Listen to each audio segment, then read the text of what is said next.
I occasionally think how quickly our differences worldwide would vanish if we were facing an alien threat from outside this world.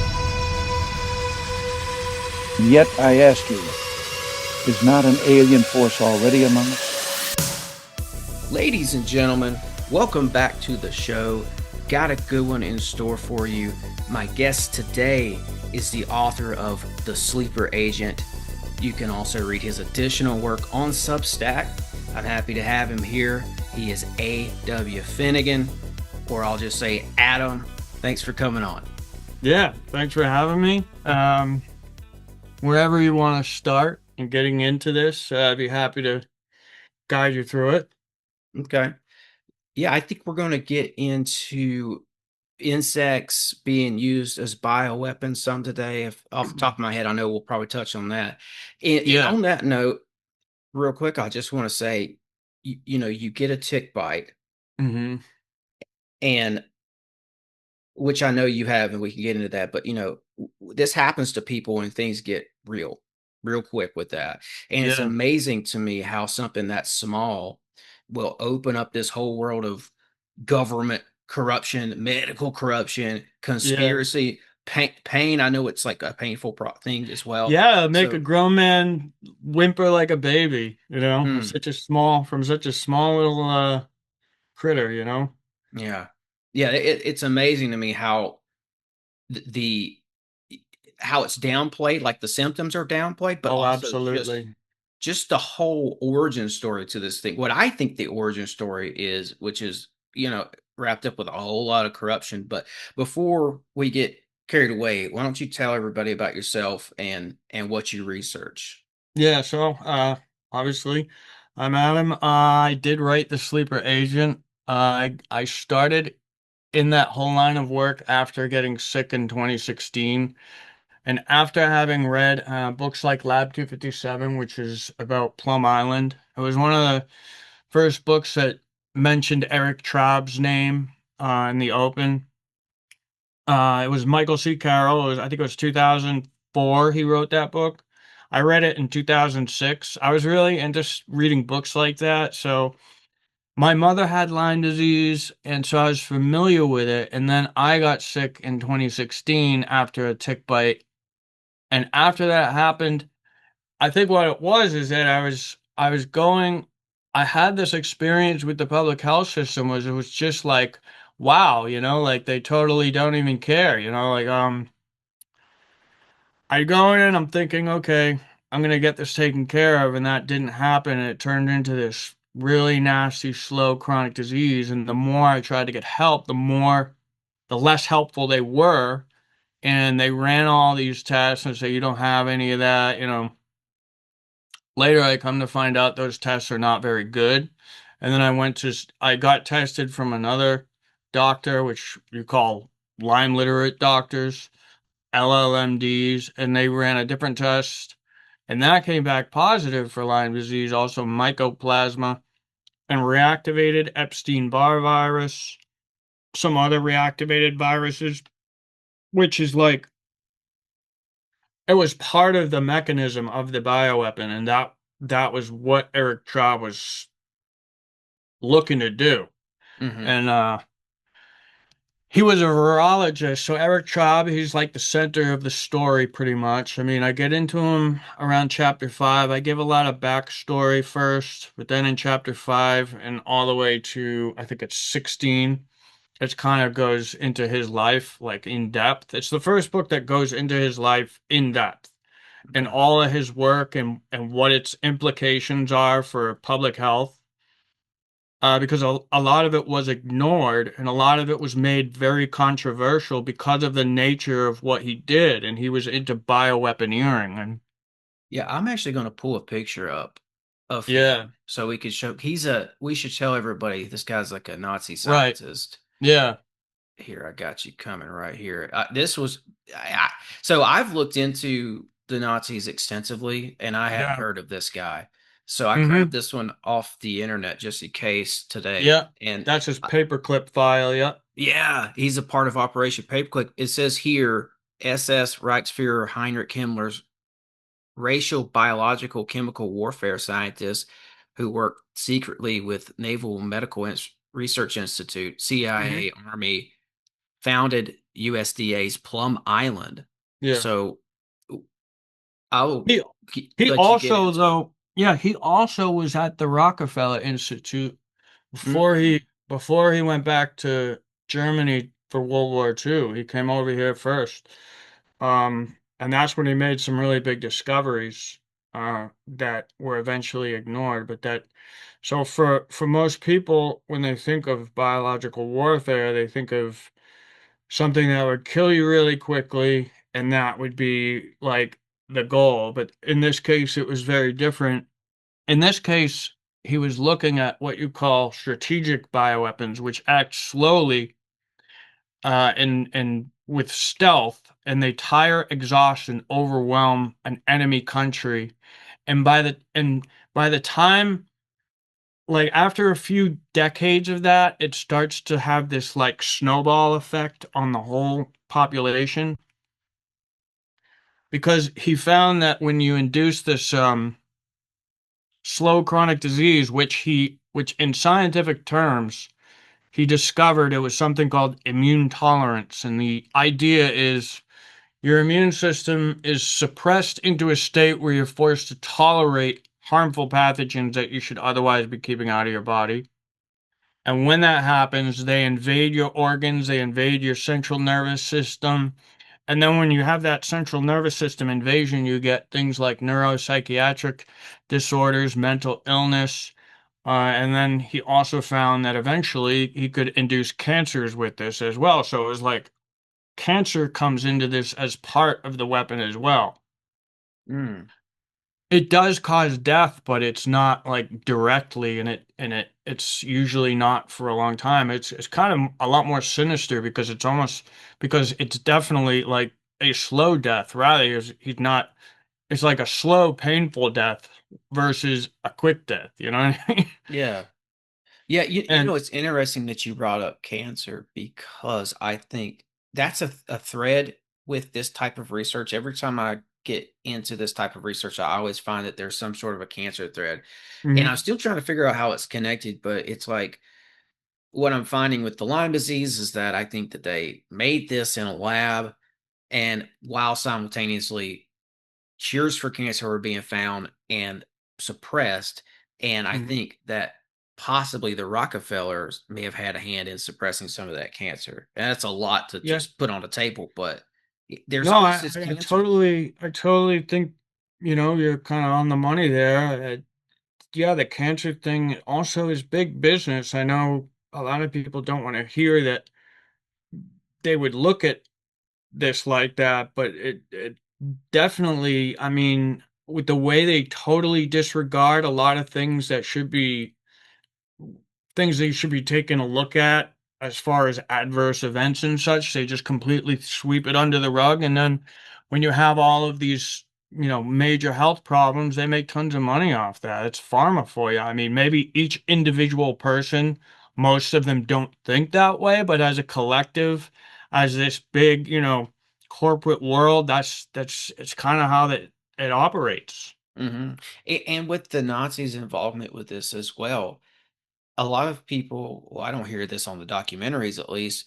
The Yeah. Nazis were really trying to find that cure for cancer too. I think a lot of it has to do with Hitler's mom who died from cancer. So he had a team of people working on that. And I think a lot of those guys who were working on the cancer cure for the Nazis Hmm. ended up coming from Paperclip, coming over here, and Hmm. then they get involved with all this bioweapon engineering of viruses and stuff. Yeah, And and there's another element too that plays into this because basically what I've kind of discovered is that slowly and over time an enemy has taken over our not only our public health system but the corporate world as well. And I don't know if you're familiar with people like Yuri Bezmenov, where he's basically like subversion of America. He was a Soviet guy, but because the Soviet Union plays into this too. It's almost like this the when the Germans were defeated, they kind of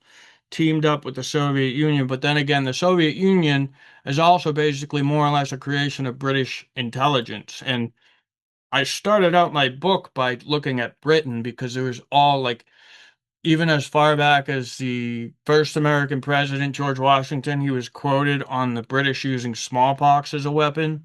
That was 1775. I have a quote in the book, and it's just like, it's Man. pretty amazing when I found that because even I was just kind of like, wow, that's, 1775, and he's talking about it. He was Yeah. the first American president. He was talking about biological warfare. You know what's interesting on that note? I do a lot of research with like ancient America and that sort of thing. Hmm. And I've heard other researchers who these are people who go through these old articles, newspaper articles like from the 1800s and Yeah, that's what I was doing a lot of. well they've told me that they found articles that allude to the poisoning or of Native Americans. Like they were basically what they were doing was when they would come over and they'd give the Native Americans gifts, they would Hmm. include these little boxes and they would put smallpox in the box. Yeah, I talked about that whole thing actually about them using it against the Native Americans. They also did that simultaneously in Australia against the Aborigines. The British were doing that like at the very same time, and then they attacked the United States in 1850s and Australia in the 1850s with this disease called contagious bovine pleuropneumonia, which is a mycoplasma. And basically, it was like at a time when Australia and America were experiencing a gold rush. So it's kind of like you can see that being like a strategic move. And I detailed how the way they did it too was they sailed over it in a boat called the SS George Washington, and they brought a cow off the ship, and they said, our cow has gone dry. Can we trade this one for a fresh cow so we can furnish milk for the crew? And then they sailed off, but the cow they left was infected, spread all up and down the eastern seaboard, did the same exact thing to Australia. So it's like you could see already they were already heavily into it, like even long before World War One, which most people would, most people who haven't looked into the history of biological warfare would find that far-fetched, but this was absolutely the case. And I would even say, and actually it's supported by evidence, that this has been going on, since the beginning of time. There were more primitive ways to do it. You could throw a decomposing corpse into a drinking well or something, all sorts of different ways that were more primitive. Um, and then, of course, who knows what happened with some of the ancient civilizations if they were advanced to probably did similar stuff. So who knows if all of what we consider natural disease could be left over from whatever those other civilizations may have been doing. Yeah, it makes me wonder too if let's see, like the plague was Yeah. that a man Hmm. made sort of a thing? Or what about that potato blight? The Oh, Irish I did. Yeah, I hit upon that in my book. And I said that that was likely a British biological weapon, and they actually used potato blight later on. Oh my gosh, dude. Yeah, like so when I was writing my book, there was somebody named John Loftus that I contacted. He was a Nazi hunter. He wrote a book called The Belarus Secret in 1982, but it was republished as America's Nazi Secret. Hmm. Um, and he was the first one to talk about Lyme disease being the result of biological warfare.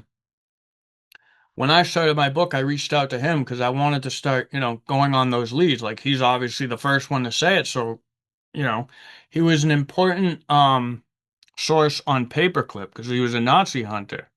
Now, um, it wasn't actually that intelligence wasn't coming from him though. He actually introduced me to the guy who worked in biodefense. He was a very high level biodefense source who came to Loftus because of Loftus was able to get a lot of the information on Paperclip declassified because of a piece he did on 60 Minutes, I think it was, in the 1980s, where he exposed that we were bringing all these Nazis over, Nazi war criminals over, and employing them.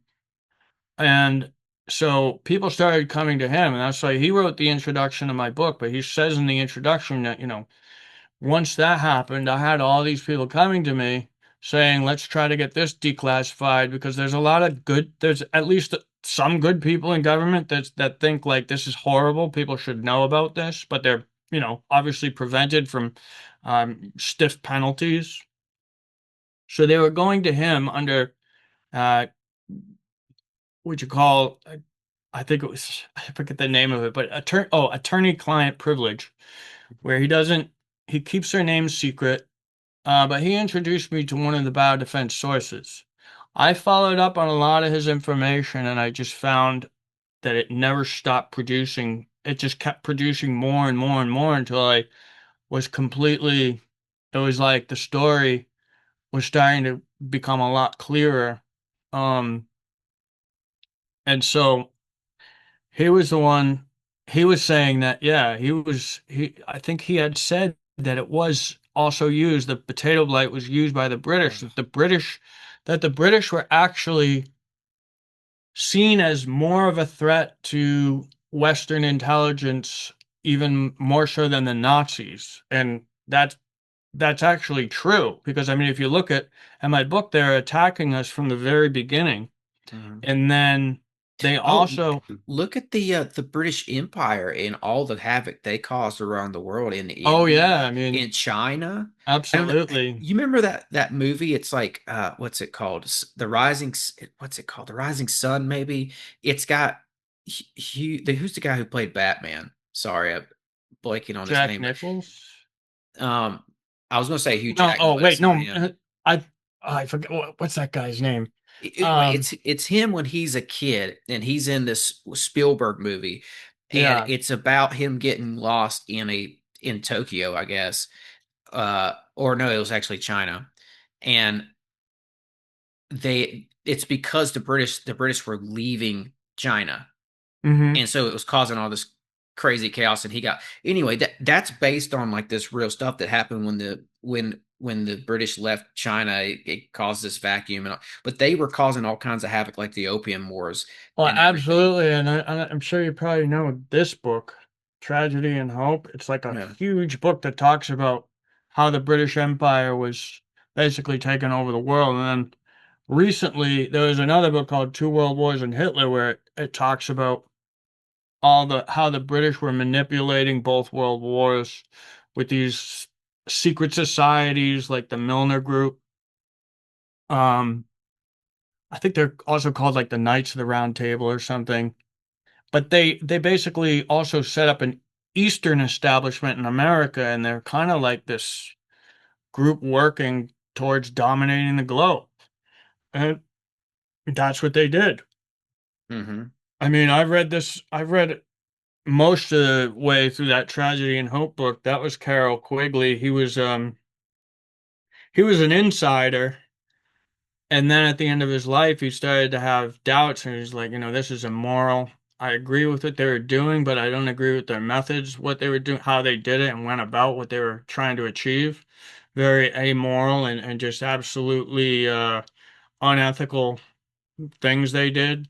And that plays into this. And then basically what I didn't really point out this too much in my book. I wish I had, but the Soviet Union, it was like another like takeover. It was like the British Empire takeover of Russia, and they were kind of like a monster that British intelligence created. So when even when I talk about the Soviet Union, like I'm definitely implying also Britain and the British Empire.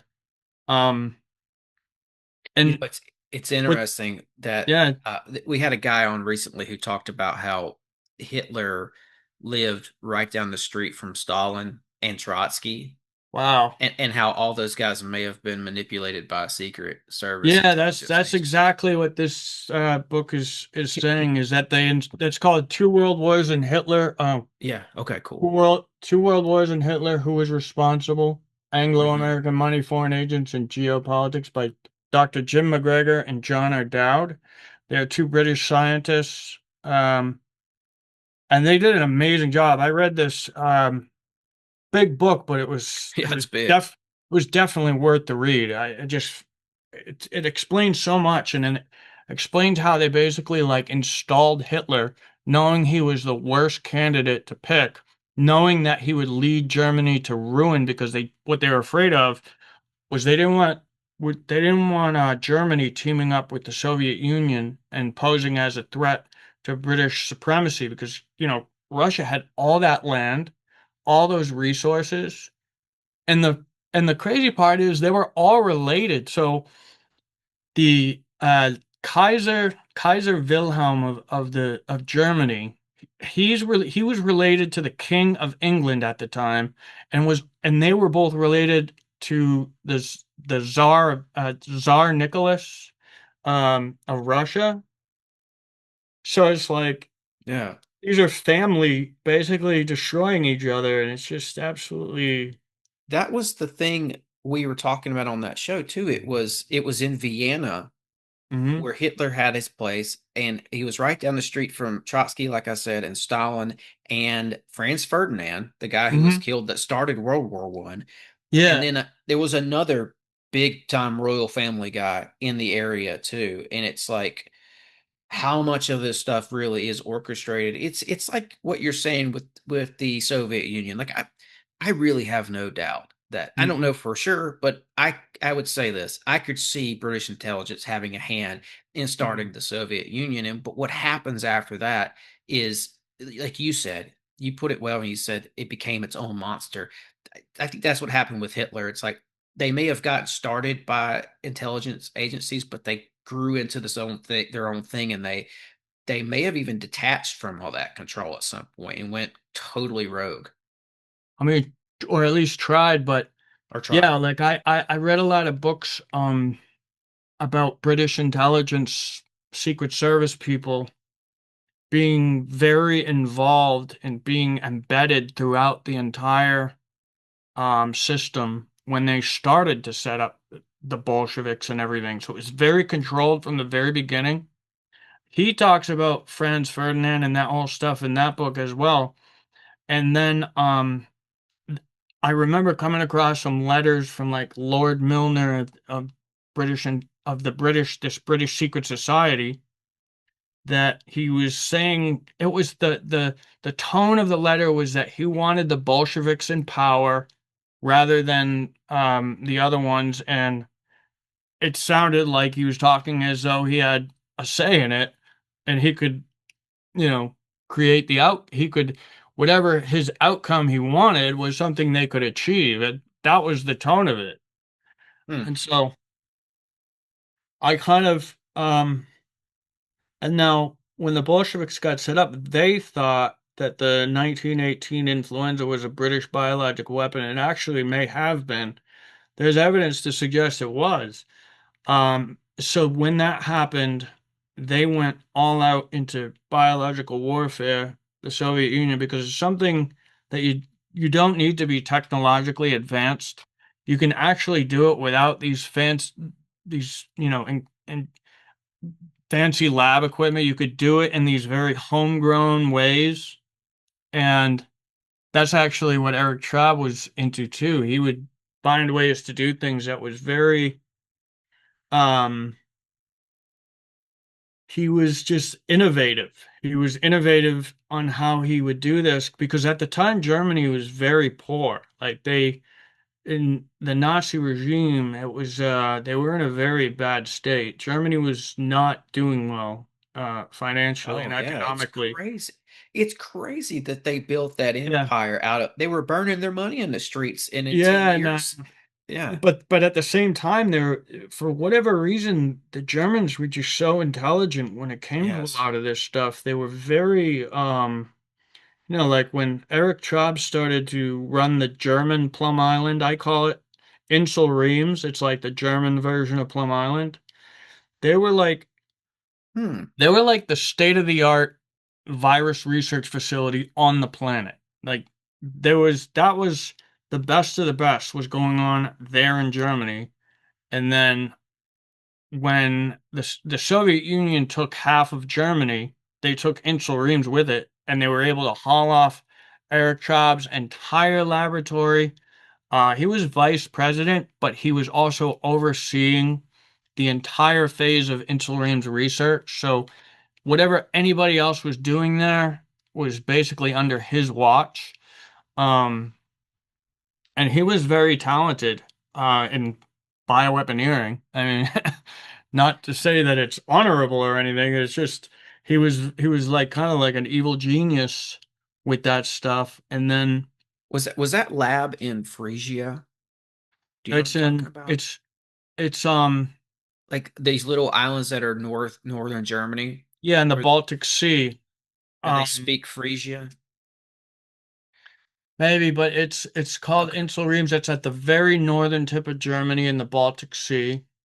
And I asked because the British went up there and bombed a couple of those to smithereens after the war. yeah. Yeah, I I think they believe were he trying to. did. Yeah, I think they were trying to get rid of evidence, for sure. probably, yeah. And they Destroy something. and then the Soviet Union ended up taking that lab and hauling it off, and what they would do is they would get people with war crimes on them, and then they would blackmail them and say, now you work for us or you go to Nuremberg or something like that. And then Hmm. that's what seems to have happened to Eric Traub. Um, And that's how we get to paperclip. And yeah, let me jump in here for a second and sure. tell people, if you're new to the show or whatever, I just want to explain to people what paperclip is. I've had this pulled up in case we got into it today, and this is just a summary for people listening. It says after the war, instead of putting every qualified Nazi-linked scientist on trial, U.S. intelligence and military agencies often sanitized records, downplayed party membership, and fast-tracked these men into American labs, military bases, and eventually institutions like NASA. Werner von Braun is the most famous example, a former Nazi member and SS officer who became the face of America's rocket program. And it says an estimated 16,000 plus German and Austrian scientists and specialists were relocated to the U.S. under paperclip.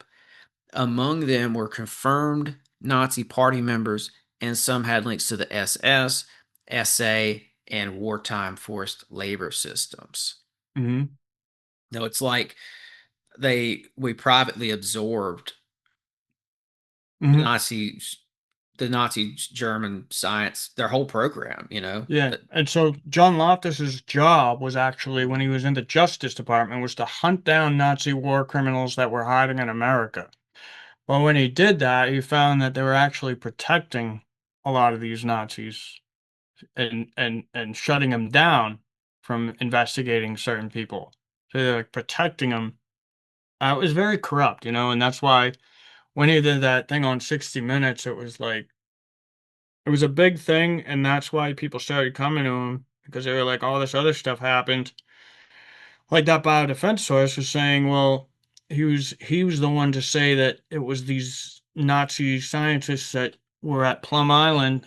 One Nazi scientist, this Eric Traub, at Plum Island, um, and basically releasing ticks and spreading diseases. Now, why your audience may be wondering why would they be doing that? Why would they be releasing these ticks to on their own country? Well, the thing was, it was what you called a simulant test. A simulant as in a simulation of a bioterror attack. Now, he was telling them that these are infected with harmless bacteria and they could be either put in they could be put in insects or you could spray them all over like a city with fog. They did that in San Francisco. And there was one death, and then there were tons of people who were in the hospital with this bacterial infection. Is a bacteria called Serratia marcescens, and it leaves like this red pigment, but it had never been seen as like a human pathogen before, and they always thought it was harmless. But this was causing all sorts of problems. And I found out that he had actually weaponized it in World War II. And so they were doing all these simulant tests over in Nazi Germany. So when he came over in Paperclip, he was advising them on how to run the biological warfare program. And he was saying, we'll do these insect tests. And now I never said this in the book, and I didn't actually come to this realization until later, but that he may have actually been selling them on the idea that these would be self-administered vaccines that could be spread in the environment. And I don't know if you're familiar with how, like, in recent times, they're talking about using mosquitoes to spread Hmm. vaccines. Well, that would be like a similar idea. But to back up a little bit, before Eric Traub's not Nazi Germany days, when he was back at the Rockefeller, when he was at the Rockefeller Institute in the start of his career, this is in the 1930s, he found this immune tolerance condition. He found this condition.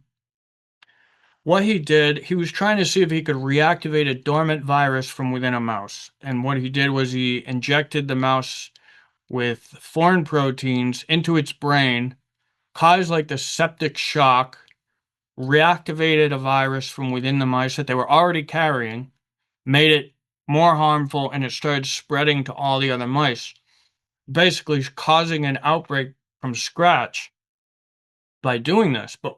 But he found that it induced this strange state called immune tolerance where they would be infected, but they wouldn't produce many antibodies, and they also didn't look sick.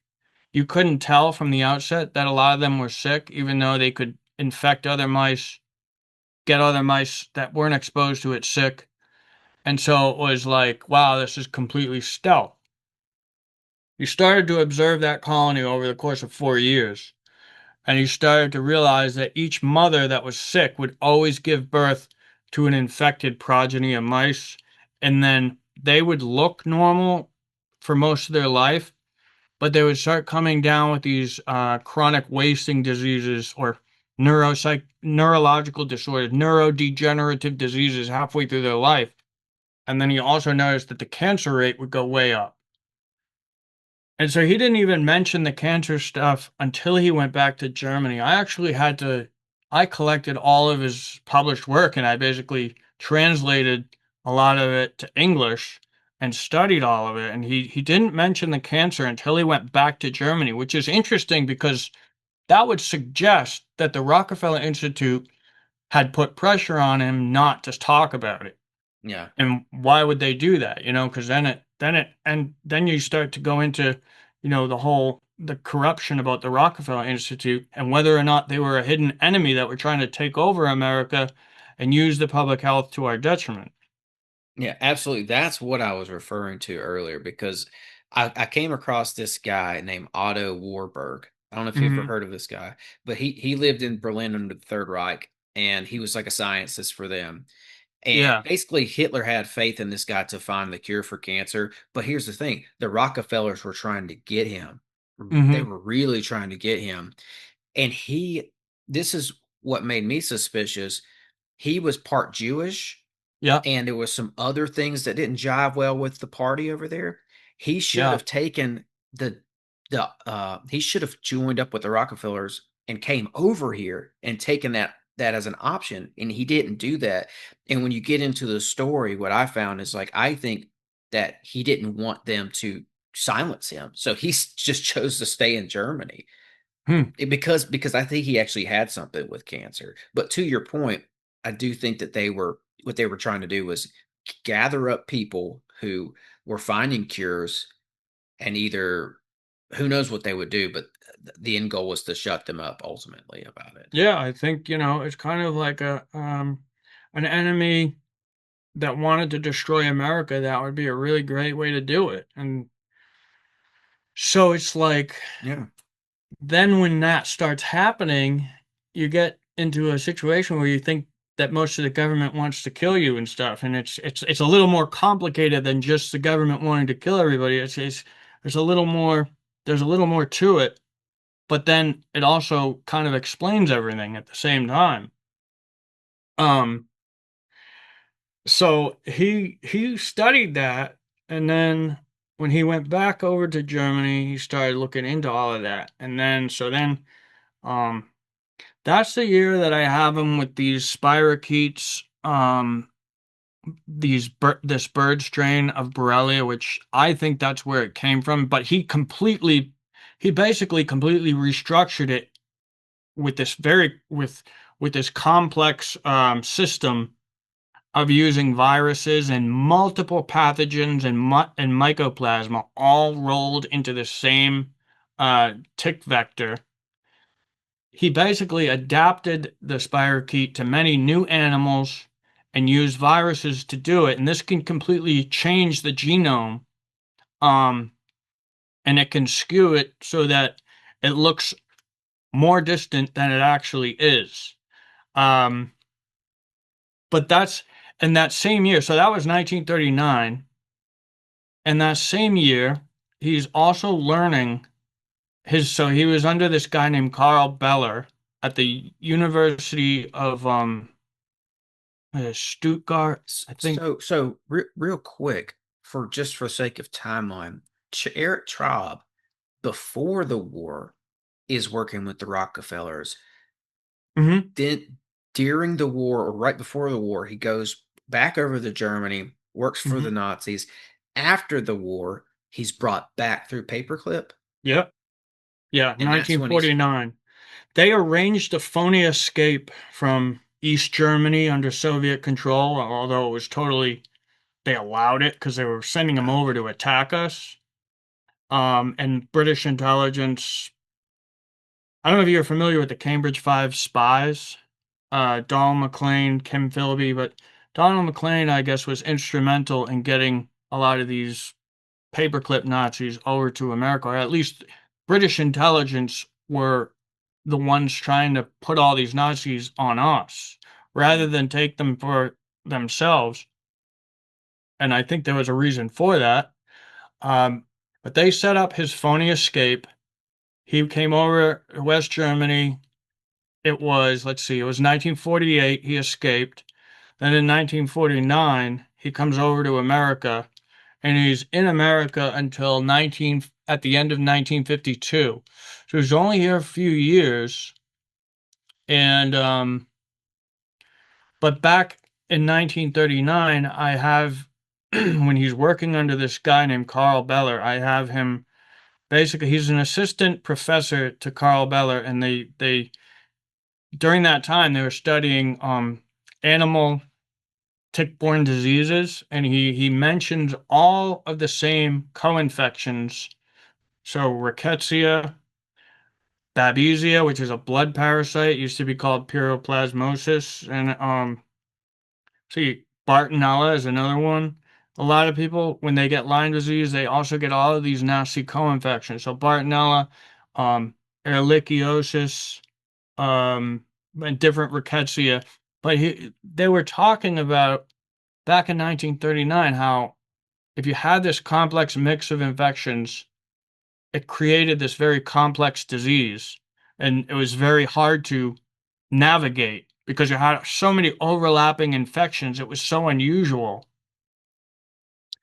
And so that's where I find him getting his expertise in tick-borne disease. Because if you look, you won't find any direct of his published research that deals with tick-borne disease, but I mean, he did a lot of stuff that was not published. And they say in the file he specialized in biological warfare. He was one of the best of the best. They didn't have any scientists like him in America that could compare to him or replace him. And so he was a top priority. And now his mentor was in America was Richard E. Shope. Shope is a big name in American public health and virology, and so he also was always vouching, get Traub, you know. Hmm. Um, Was Traub, do you know if he was in that famous picture of the paperclip Nazis? No, he Uh, wasn't. okay. There's a picture that's floating around the internet saying that it's Eric Chow, but that it's actually Werner von Braun. Um, Yeah. Let's they see. I don't think, have they don't have there's only a few pictures of him. Like I only have like I don't know, 5 or 6 pictures of him actually. And yeah.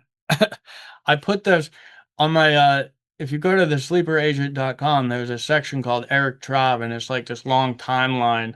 There are 3 pictures of him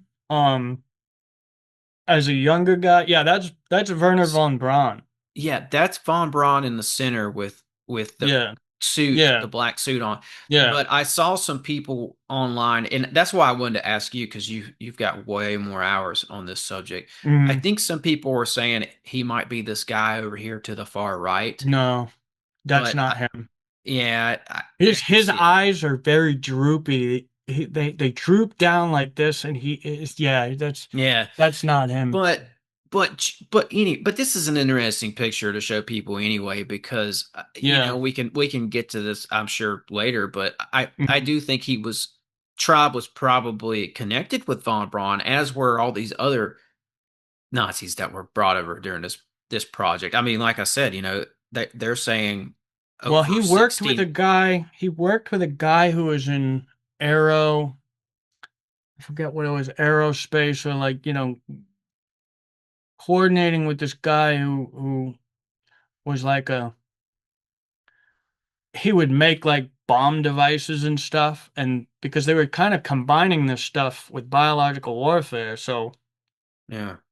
he may have. I know he took a trip to Turkey during the war directly for Heinrich Himmler and Kurt Bloma, which was a bio warfare like director, and so he definitely had a name. He was a pretty big name, and Oh, you know what? I knew about Kurt Bloma. He was doing this stuff too, where he's testing germs and viruses on people. yeah, And I was wondering if he was connected to Traub, but he was a Nazi who was Reich health director, yeah, and he was involved with that cancer research because, like I said, the Nazis were really trying to find this cancer cure. Of course, they're mhm, doing all this other diabolical stuff too, but I yeah, think what happened with Kurt Blom was that the CIA snatched him up and yeah. used him, among other things, they used him in the early MK Ultra program, right? I think he only had a limited run with them because Okay. something happened where I believe it was somebody exposed him while he was working in Paperclip, like out in the open, and they're like, all right, we got to get rid of this guy. And I think they sent him back to Germany, um, if my memory serves me correct. But I know I have his file where they're interviewing him, and he's telling them about these simulant tests that I talked about. And he's also talking about how they sent Eric Traub to Turkey to grab strains of Rinderpest virus. Um, And it was Himmler that sent him. yeah, it was So, Himmler, oh my goodness. Himmler and Bloma direct like so.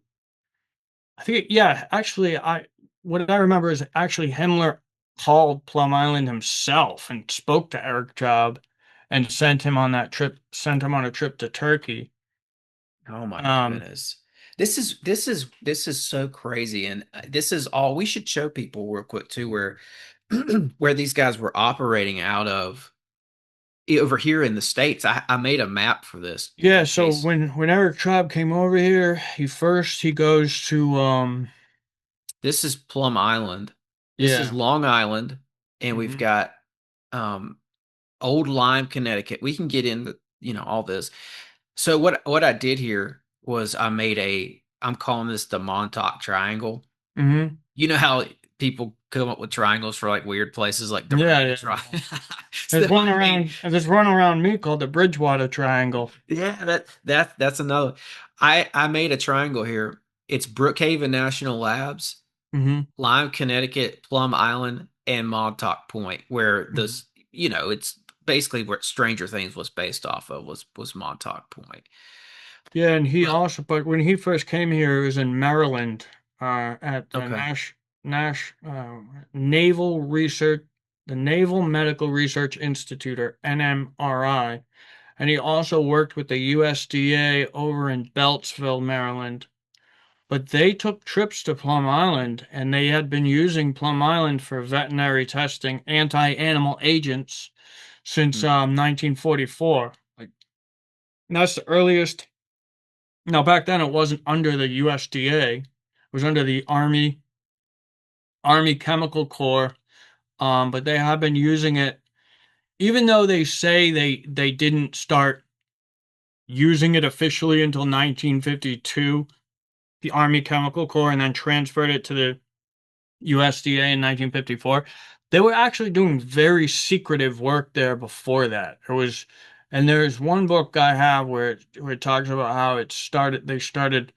Um, they chose that island for anti-animal agent testing in 1944. So when Eric Job came over here, he was kind of all over the place, and he was actually taking trips down to Colombia in South America and then back to the East Coast. And what I noticed what it was that it was always in parallel with the bird migration pattern. So here's another thing is that they had this bird program where the birds would be used as vectors to carry the disease to an enemy country. And Eric Schaub actually talked about that in some of his papers on Newcastle disease, how migratory birds could be used to spread disease to an enemy country. And the USDA also had these conferences about it. So what I basically say in my book, based on, and my book is a reconstruction based on circumstantial evidence, but it's so much circumstantial evidence that it's a very convincing case and it doesn't contradict itself. Um, and that's kind of like how you do it in a court of law when you have, because all the time the killers that get caught, they don't have like sometimes they don't always have this direct, they don't have the footage or direct stuff, but they kind of have to reconstruct the case, reverse engineer it. And that's kind of like what I was doing here, based on all the information, but then also the sources that I had, because they were a big part of it too, is like what the sources were saying, um, all of the other information that went around this. Also in lab 257, there's sources talking about Eric, a Nazi scientist, being at Plum Island. The only guy who would have been there is Eric Chava, and there's all sorts of evidence to show that. They had they had been storing all of these viruses that only he specialized in. They didn't have these other Nazis here that did his type of work. He was very unique, and so Plum Island had this virus N. It's called virus N. N stands for negative because it didn't produce antibodies, which is right under his line of work.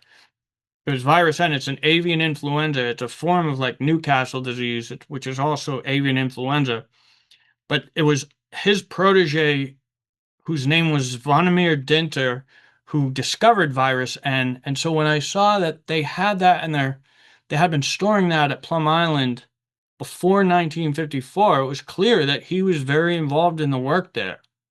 And so then I have that um, Lab 257 book where they're saying that one of the sources said they knew of a picture of Eric Chab pointing to the section on Plum Island where they released the ticks. Ugh. And so, and I believe it was on shorebirds, like with the intention of them hitching a ride on shorebirds, and then that's why he was back and forth between Colombia and South America in parallel with the bird migration patterns. You Um, probably know about Willie Bergdorfer, right? yeah. Yeah, he was somebody. I looked into him at one point. He was into all this as well, this type of bioengineering of insects, and that's one of the things that he was studying too was bird migrations. Mm-hmm. There's something that's called the the eastern shoreboard bird migration or something like that for the Yeah. Atlantic. He Yeah. was yeah, he was studying that because what they wanted to do was release these ticks on these birds so and see how far the birds would carry this thing up and down the eastern shore. It's diabolical stuff. Yeah, I mean, It's that's what I'm saying Eric Traub had already done.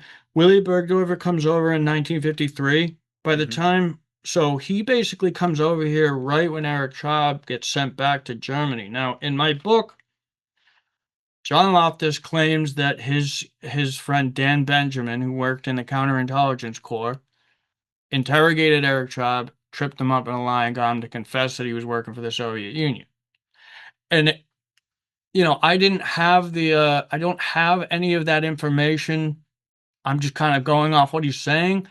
But when I looked at the situation, it does kind of add up because it doesn't make sense that he comes over here for a few years and then they just send him back to Germany suddenly, um, where he heads this other bioweapons lab in West Germany. And he makes these statements in my book where he kind of contradicts himself um, several times, like almost like he was using a cover story to. He says, I can't remember what it was exactly, but it was like, oh, if I had known that construction here was going to take this long, I would have stayed in America. And talking about how much he liked it over in America, but he mhm. could have stayed there, and he came back. I think it's because he didn't have a choice. And the other thing is, Western intelligence kept track of him like his entire life after he was sent back. They were constantly trailing, doing home checks to make sure he was at his house, uh, periodically. So they were keeping track of him. Yeah. Um, Let me make a correction here on something I just said. This is not like my area of expertise, but I've looked at this some over the years. I think it was maybe Eric Traub.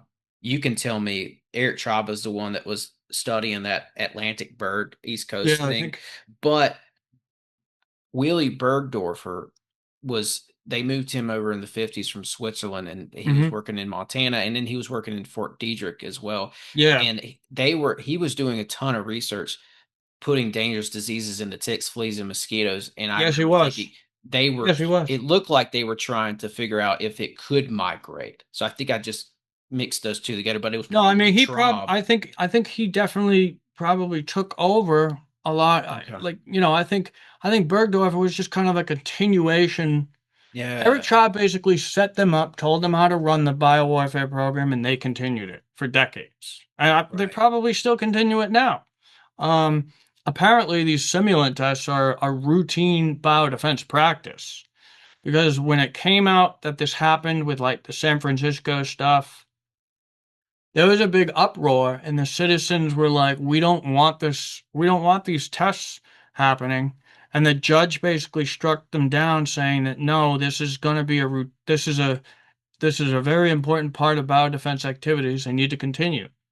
And there are laws that allow them to do this without our knowledge or consent. And now, one unsettling thing that I think, like I was saying before, was I think a lot of these simulant tests are actually like covert vaccination programs or covert immunization programs where like trying to immunize you in the environment by exposing you to this stuff because it doesn't I started thinking about it, like it doesn't make sense to spread something out for decades just to see how it spreads out, right? Right. And they were also spreading viruses as standard simulants. So they chose vaccinia virus, which is the smallpox vaccine virus, as a standard simulant, and they were doing that. And then in the 1990s, they were looking at all these other vaccine viruses that could be used as standard simulants. Well, why would they want to do that? Hmm. Seems to make more sense that they're trying to covertly immunize the population. And that might have been the same case with these ticks. Eric, see, the thing is that immune tolerance, it kind of blurs the line between what people think of as immunity, but then also chronic disease. It's like he Why would used to they? Why He would used they to do? talk about it as infectious immunity. He used to promote immune tolerance as a form of immunity. And basically, I think that's what it is that you're being tolerized to these pathogens, but it's not a harmless process. Like it's wearing your immune system down every time, right? And then Right. you eventually reach a state where you're basically you don't have an immune system and now you have these slow chronic diseases, and that was kind of like it also blurred the line between a weapon and a vaccine. So it was like I think it Well, was either way, it's affecting the public in a negative way yeah, now, right? absolutely. Yeah, and that's the thing, man. Like I remember as a kid in school, when I was young, we didn't have it. Kids didn't have these problems like No. ADD or Oh no. allergies. Yeah. Nobody had any issues. We all ate the same food. Yep. Everybody was good. Everybody was good. Yeah, I actually had At least at my school, you know. I had an adverse reaction in 8th grade to something that I took to go to a vacation in Costa Rica, and the following year I had all these problems. I had ADD, all that stuff, and all, diagnosed with like anxiety disorders and everything. And it wasn't until I was researching for my book that I found that they had this congressional hearing on that shot, and they were saying there are parents, speaking out about it, saying that their kid had all these problems after, and all the same problems that I had. And I was like, wow, well, that makes a lot of sense. And then what they would do is when you start having problems like that, then they get you all hooked on all these addictive drugs like Ritalin and Adderall and benzodiazepines to calm the anxiety that the stimulants are creating. It's just crazy. Yeah. But they're always farmers constantly making money with all of that anyway. So it's like, Yeah. you know, Yeah. Yeah. what we were saying earlier about it being kind of like a big money, like the Rockefeller system being like almost like a racketeering um, empire. Oh man, yeah. We know what all they did, and they first of all they kicked out all the holistic medicine, Hmm. and I'm trying to remember the name of that report that they put out and made all the doctors adhere to what they wanted them to do and kicked out everybody who was holistic and who wasn't down with the narrative, and brought their petroleum based pills in and got rid of the herbs and everything, and got they took over the healthcare and the education system. Yep, definitely. Yeah, they got rid of stuff like homeopathy. Mhm. Um, I mean, there were several different things, but they made it so that nobody could say they were an authority on medicine. No one could say they were an Yeah. authority. Nobody had the right to say that they could heal you unless they were in this medical system, under these guidelines. Yeah. That's why, people always say, like, you hear people saying, "Oh, this is not medical advice," and blah blah blah, because it's like they have to protect themselves from this big empire that you're not allowed to say you know anything about health, Yeah. pretty Yeah. much. Flexner report was what I was Oh, blanking on a okay. second ago. The Flexner report, and uh, yeah, it's wild. But let me ask you this: this uh, trying to make the public immune or whatever, trying to subject the public to this stuff. Is this fall in line with other things that we see that are labeled as conspiracy, like chemtrails? Yeah, I think so, definitely. I know that planes were involved actually in spreading a lot of this stuff. I definitely do. I mean, I've seen reports, although I can't verify some of these reports. There are people that post about them finding, certain things in chemtrails. Now, it could very well be part of the simulant program, because if it's a routine thing, then, that's what you'd want to be doing and want to be basically covering us in a layer of this stuff. Yeah. I actually tried looking into that. I didn't spend a lot of time with it, but what I had noticed, because yeah, I see these planes and they do it in an unusual way, and they'll turn around, come back, and like it's very like methodical. It's like almost like a grid forms you'll see some days. And what I had noticed, like there are apps like Plane Finder that you can download, right? And anytime I saw these planes doing this, I was like, okay, well, if this is just a commercial flight, I should be able to see it on this Plane Finder app. Anytime I would see them, they would not show up on anything. Like, it would not show up as a plane. So I could see like 10 planes in the sky, but on this Plane Finder app that keeps track of all the commercial flights happening in America, none of them came up. I had no planes over me, but yet I see them in the sky laying out these, contrails.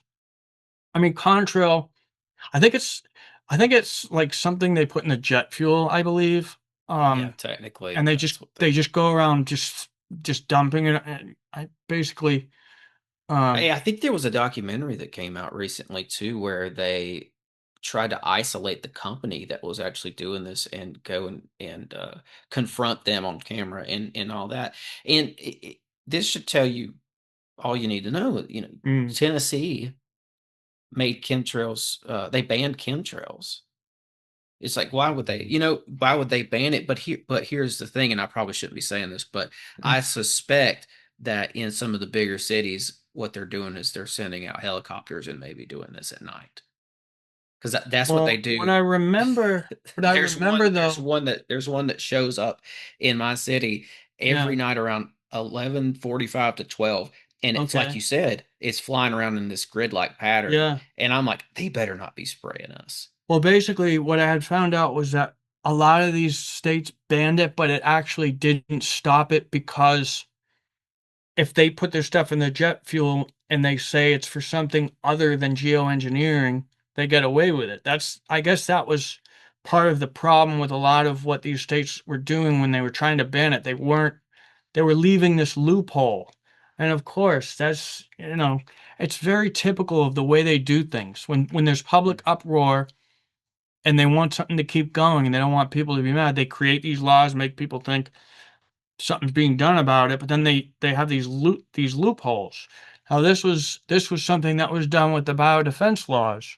Title 50, Chapter 1520A is the law that allowed them to test biological agents and stuff on the population without our knowledge and consent. When people found out about that, there was a big uproar.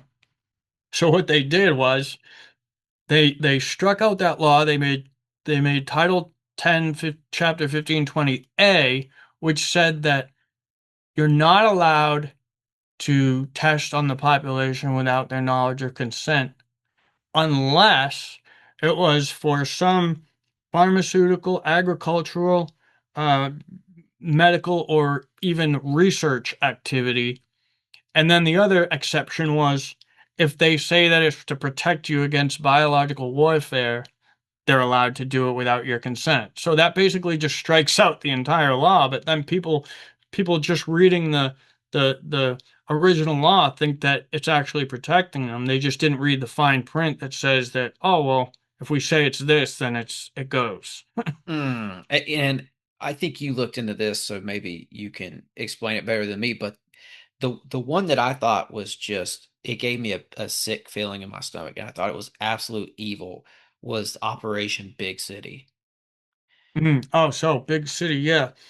If I remember, that was the one where they crushed they put the light bulbs, um, they So did smashed they? the light bulbs into the train tracks and then Yeah, did they put the virus in the light bulb, it and was a then bacteria. It was a okay, bacteria, but the thing but they is that wanted did they want the train to like carry it far yeah, they wanted throughout to the city? expose That's evil, they want man. to expose the whole thing, but they're saying that it's harmless, but it was actually not. And I think that's what it was. There's an immunization program because what they would be doing is they would take this bacteria and they would put these viral antigens on it, the same antigens that are on the viruses that cause the disease, on the bacteria, and is supposed to immunize you against it, more or less.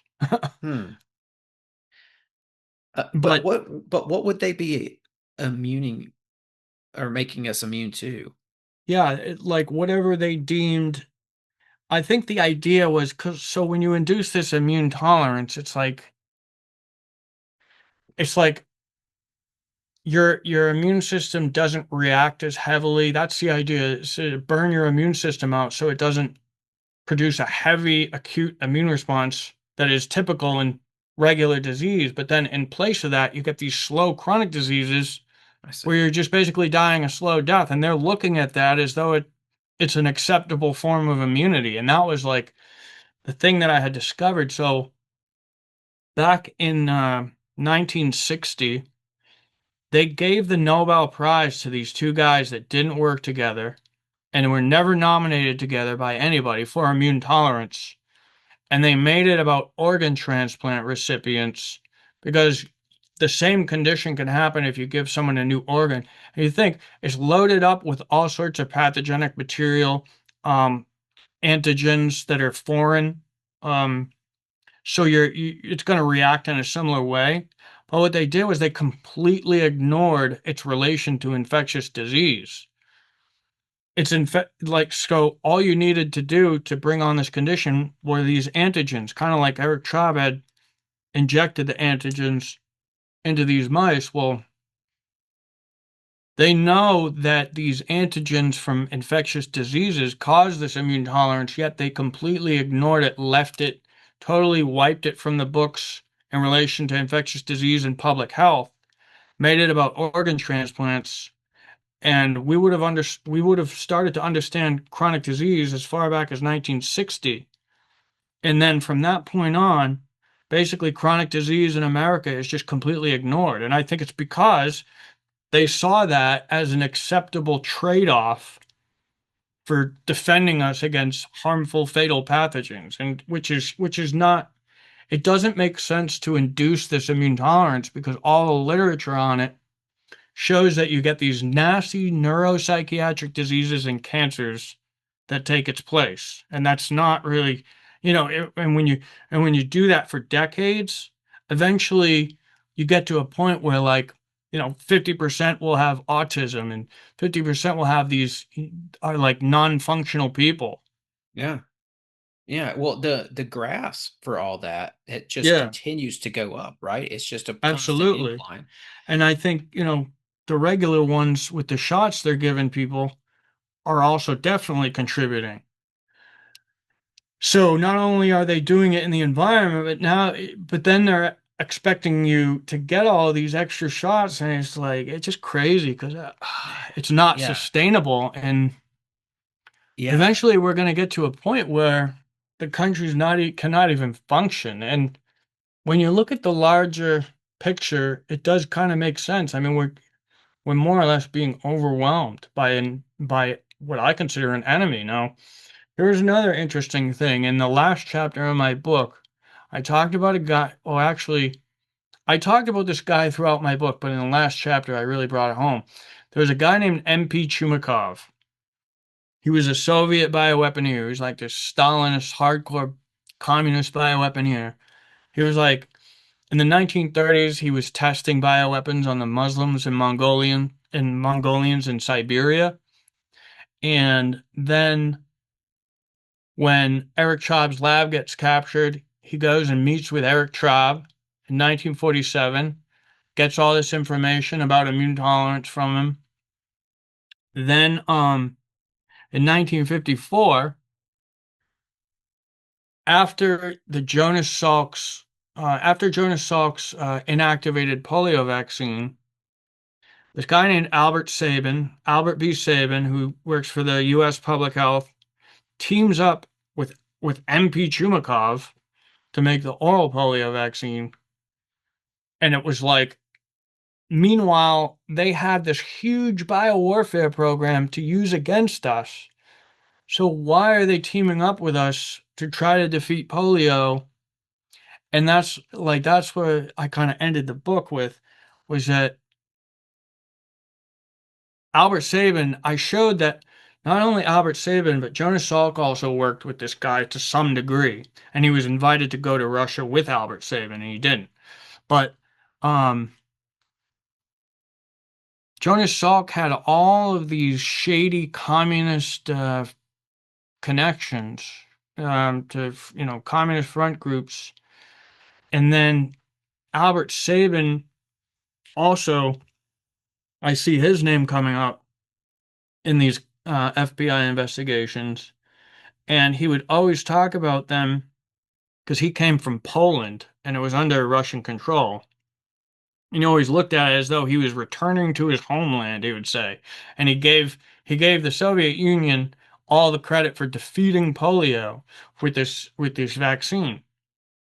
And I just found it strange because meanwhile, the Soviet Union, and now I talked about a guy named Ken Alabek. He was a defector, and there were several other people who also wrote books about how big their program was. Actually, that red book is an entire book about the Soviet program, but they were going so hard on it, it just doesn't make sense that they would want to team up with us unless they had some other sinister motive. And of course, in both of those, there was that SV40 contamination that occurred, and that virus acts very much like Eric Traub's um, LCM virus, the virus which he discovered immune tolerance with. It was called lymphocytic chorea meningitis virus.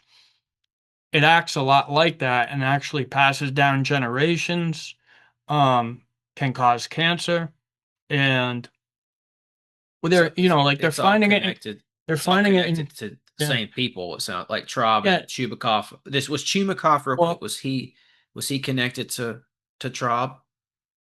Well, he met with him Met with him. twice. He met with him twice in 1947 to gain more information about his Oh, that's right. work on immune tolerance. Now, here's another real crazy thing is that in the 1980s, in the late 1980s, MP Chumakov's son, Konstantin Chumakov, comes over to America and starts working for the public health system. Albert Sabin vouches for him, gets him a job over at, I think, National Institute of Allergy and Infectious Diseases. Eventually, he makes his way to the FDA and is running vaccine safety and review at the FDA. And he's actually the one who approved the COVID vaccine. Chumakov's son. Yeah, Oh, wow. So I just looked this guy up. It looks like he's still a major player in the establishment, unless he's absolutely. He may actually have he, he, he he may may have have retired. retired. Yeah, But do these guys ever really retire? So he yeah, approves the COVID vaccine. It says here, he has a section on the FDA website, yeah. and it says Dr. Konstantin Chumakov is a Hmm. graduate of Moscow State University and holds a PhD degree in biology and a Doctor of Sciences degree in molecular biology from the same university.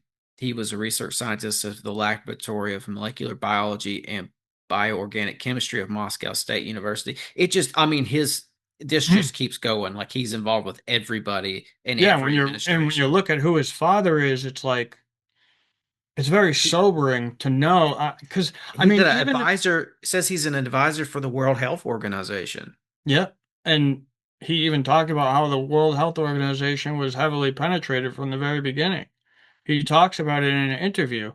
Now, it's like, Well, this is big because you've got Eric Traub, who's the hmm paperclip Nazi that we've been talking about for a big chunk of this episode, connected to modern day 2020, that whole thing, the hmm vaccine. yeah, and it looks like so. In 2012, I saw that Bill and Melinda Gates Foundation and NIH were funding this paper called Disease Tolerance as a Defense Strategy. And it talks about using immune tolerance as a form of immunity. That's why I started to go back and look at everything a little differently. Because I'm looking at this and I'm like, this is horrible. But then they're looking at this like, oh, this is an acceptable immunity. But when you look at all the research on it, it doesn't work out. It doesn't work out that way. Like it's very harmful. It's not an acceptable immunity. It's a one-way street. Um, and it's cumulative. Like it gets worse with each generation. So then when they rolled out that recent one, I looked at it, and of course that mRNA that produces that spike that spike actually hits those receptors of the immune system that will bring on immune tolerance. So it looks like that was actually something that they were trying to do there. And then when you have the knowledge that it was this guy who approved it, and I found that he approved it, it was in a New York Times article where it said that he's going to be involved in approving any COVID vaccines that hit the market. So that was something that is a really big deal, because why would you put someone like with that kind of background, knowing all they know about the Soviet biological weapons program after people like Ken Alabek had defected? Ken Alabek defected in the 90s after the Soviet Union fell, but he basically told them about the huge program they had. Like that was their main thing, because they didn't really have a lot of money. They went all out in this realm. And so when you realize that, and then what they back when the Soviet Union was in power, they were very strict about travel. Like usually they would not let their bioweapons people travel, and if they did, they would have to like leave their family behind as collateral. In Chumakov's case, he was able to come over to the US with his wife, who is also a virologist, husband and wife. So I'm guessing they were probably very high up in Soviet intelligence.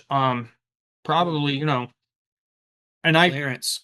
Lots of clearance. I've talked about this with the sources, and they agree. They're like probably even higher than the KGB. And then knowing that that guy, his son, is able to get a job and have that kind of position. I mean, you would think even, and I'm not making, any definitive claims about him as a person, because even if he had the best intention, it's kind of like, well, this is a very sensitive position to put somebody with that kind of background. You know what I mean? It just doesn't. It's a huge red flag. And then I also pointed out in my book how in the critical days of the Cold War, we shifted all this money away from assessing the Soviet biological weapons capability and the threat. They would have had all this money that not only going into assessing their program, but also assessing the weak points in our public health and all of that. So basically, it was like the door was left wide open at a critical time, and that's when I think a lot of people started flooding in. But I think it was something that was ongoing for a very long time. Now, if Eric Traub was able to come over here, and now he was also an officer of the FAO. He was the Food and Agriculture Organization of the United Nations. So he was an officer of the United Nations when he came over here. That's And so amazing. if he was compromised, and I guess from what my source said was that from what Loftus told me about Dan Benjamin, he says that Eric Traub claimed that he was such an important little guy and they already had so many people in the system that he wasn't of any value to him. Like he tripped him up in a lie and he's like, okay, I work for the, yeah, I started working for the Soviet Union, but I'm just a nobody and I wasn't important. I was just trying to keep a low profile. But Well, with he may all have been, this, with the Soviet activity, I have to bring in a point you made earlier in the episode where you talked about Yuri Bezmenov, I think is yeah, his yeah, name. yeah. He That was guy like, suggested that the Soviets have this long-term, slow rollout war right, on the American society where it's like a year, like years, like generational absolutely, yeah, plan to like a destroy us from century, within. yeah, like a century, So and I wonder if some of these people, Chubukov yeah, or his definitely. dad, for instance, are involved with that. Yeah, and I think also British intelligence, kind of directly behind him, also hoping for the same thing. Because I think at the end of the day, British intelligence was trying to do that from the beginning. So of course, I think they kind of created this monster, but also they kind of use this monster in a way where they can get the Soviet Union to attack us instead of them having to do it. Mm. Right? And kind of, I mean, they're no stranger to playing sides to the middle, right? They're very adept at divide and conquer. They did it, with Germany and the Soviet Union. They did it. That was kind of like their playbook in dominating the globe, and all of their different, strategies of taking over different countries. So yeah, I mean, it does make it, I started looking into that Yuri Bezmenov guy, and I said, a lot of people say that it's far-fetched, but no, I mean, based on what I'm seeing, it actually just lines up precisely with what he's saying. I Yeah. mean, because he was talking about the subversion of America, but from every single angle. We're talking about the psychological warfare angle, um, chemical warfare angle, biowarfare angle, radiation technology angle, so EMF, things like that, 5G, 6G, whatever comes into play. Then, whatever these planes are dumping on us, and these. Oh, and the water, fluoride in the water, Oh people yeah, say.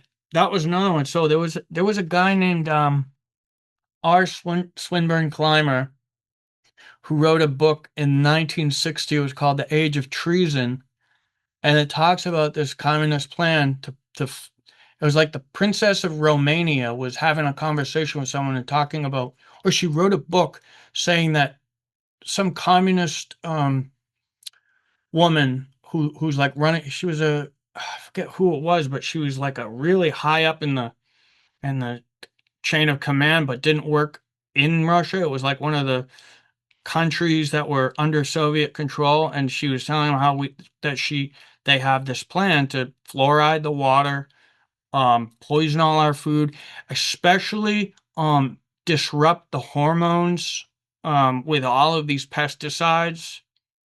And so it really adds a lot of credibility to what that Yuri Bezmenov guy says. Yeah. I got to ask you too, if we can maybe circle back to Lyme disease for a Yeah. minute, because I think this is, I have a friend who has it. I Mhm. got bit by a tick a couple of years ago, and I actually found it, pulled it off in the shower, kept Mhm. it, went to the doctor the next day because, well, I waited a couple of days, I think, and then I saw the bullseye, and I went straight to Ooh. the doctor. And luckily nothing ever happened or became a because they gave me, I think, doxycycline, and I took it like I popped it in the parking lot after the doctor Mhm. meeting. I got it in my system as quick as possible. So hopefully I'm in the clear for good with that. But I know people who have got it. My buddy got it. I had a friend had to leave a birthday party, a very Mhm. important party we were at once because of the Lyme. It was like giving him, all the negative things that happened. But what I'm seeing lately online Yeah. is a lot of, we'll just call them tick conspiracies. Mhm. Farmers finding Oh, boxes of yeah, ticks. Have I've you been seen hearing that? about that. Yeah, I've been reading about that. I don't, I They're haven't looked saying into it heavily, but it's they're saying not. that these boxes of ticks are showing Yeah, up and farmers are finding them in their fields. that's what they're saying. Yeah, and then I know I've already heard from people saying that that the ticks are out like hardcore.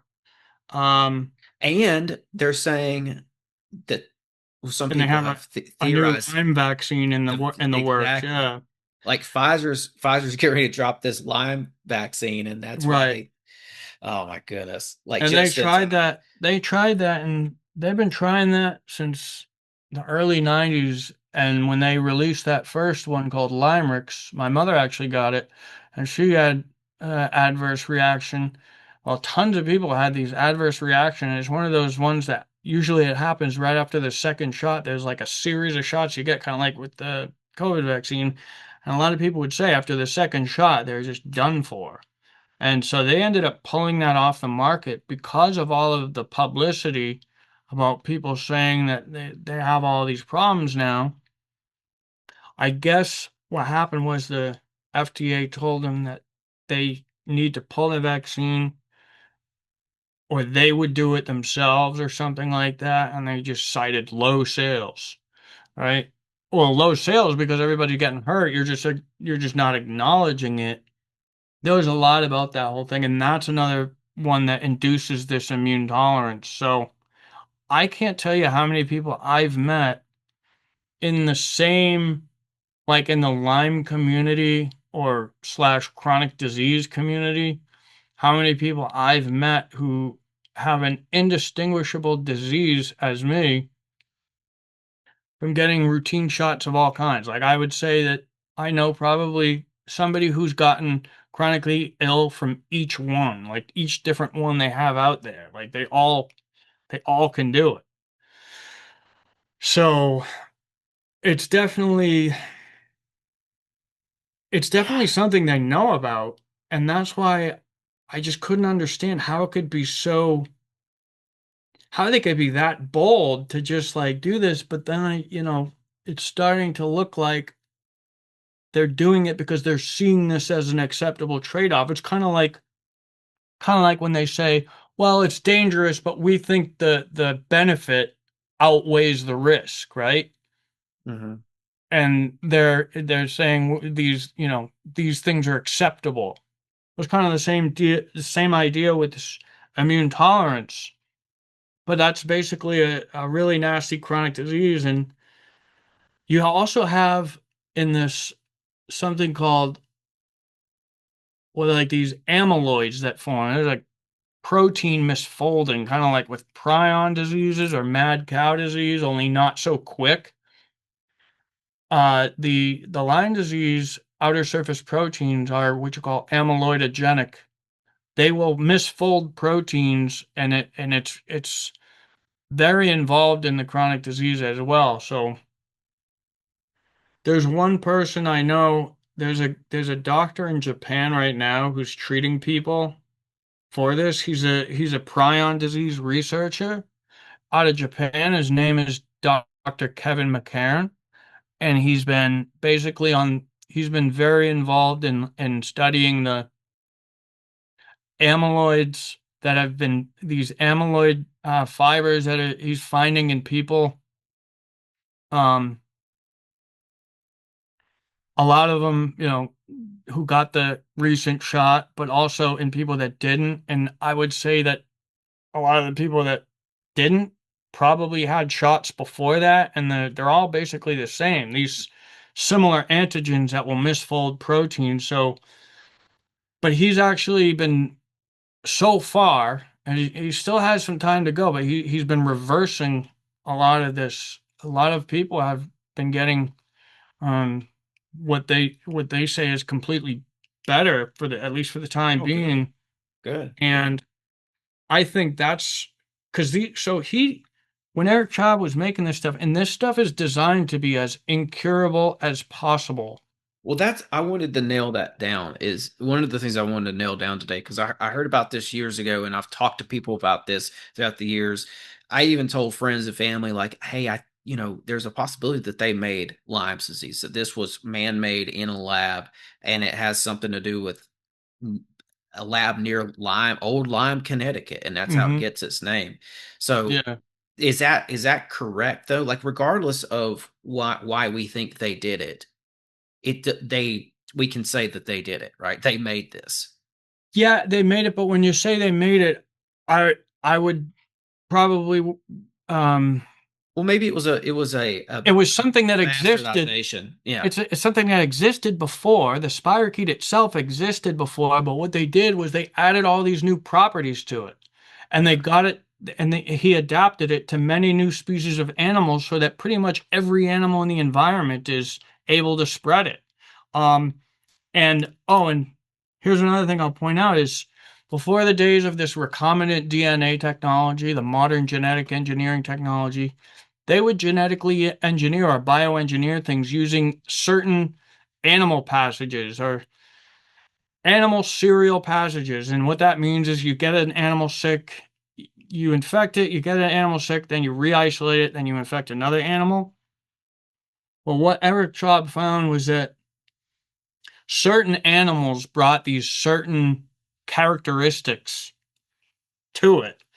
Um, for example, when he would run it through mice continuously, it would become more neurotropic, as you say. It would take to the brain and central nervous system in a much more profound way.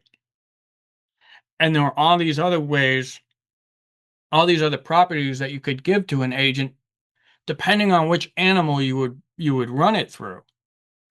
So this was like the way they did bioengineering in the days before all of this. But even today, I think they still use this because when you hear about gain of function, what are they doing? They're using animals, except that it's in a lab. They're passing things between certain animals. Mm-hmm. So, but then they can always say, well, it came from this animal, so it must be natural, even though that animal Yeah. was done in a lab. You see what I mean? Yeah. Yeah. You And can't that's blame it on Russia or whoever. or on nature, like it, You so. blame. It's like, oh well, this came from a mongoose, so that means it's natural. But if you have the mongoose in a lab and you're passing it between these certain animals, then it's going to have characteristics of the virus from those animals, and then you could say, well, it must have been from nature. That's kind of Right. like a game they play so that they can blame nature. And that's another important point is that biological warfare is the only thing where you can say, well, it was an act of nature. It wasn't, because you can't do that with chemical warfare.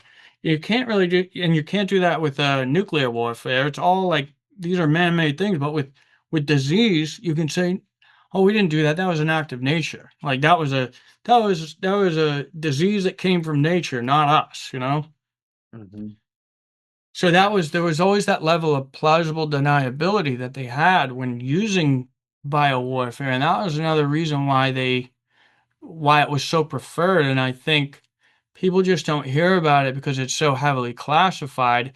And think about this. Anybody when people talk about, when the average person talks about something being from a lab or whatever, they're immediately called conspiracy theorists. Yet biodefense is set up to and has, millions of dollars pouring into it, probably billions, funding for something that they're calling us crazy for suggesting, even though they're saying this is something that is very likely to happen. Yeah. So it doesn't make a lot of sense, does it? I mean, that's just not very logical, and there's a reason for it, is because they use that as a deterrent. They don't want people talking about things that are classified. They don't want people talking about stuff that they shouldn't be. You know what I mean? So that there's that ridicule element, and of course, the conspiracy theory title, that word was created, in the era of the JFK assassination to make people look like nuts for talking about things they didn't want you to talk about. Do you think it goes back to, I've heard people say, oh, lime goes back to Egypt or something like that. Is that, Oh yeah, so yeah, and I'll talk about this. They've been saying for a long time that, oh yeah, we found it in this mummy. Um, yeah. we found it in this mummy from thousands of years ago. And when I went and I looked at the study, it actually says in the study that they don't even know what bacteria it is.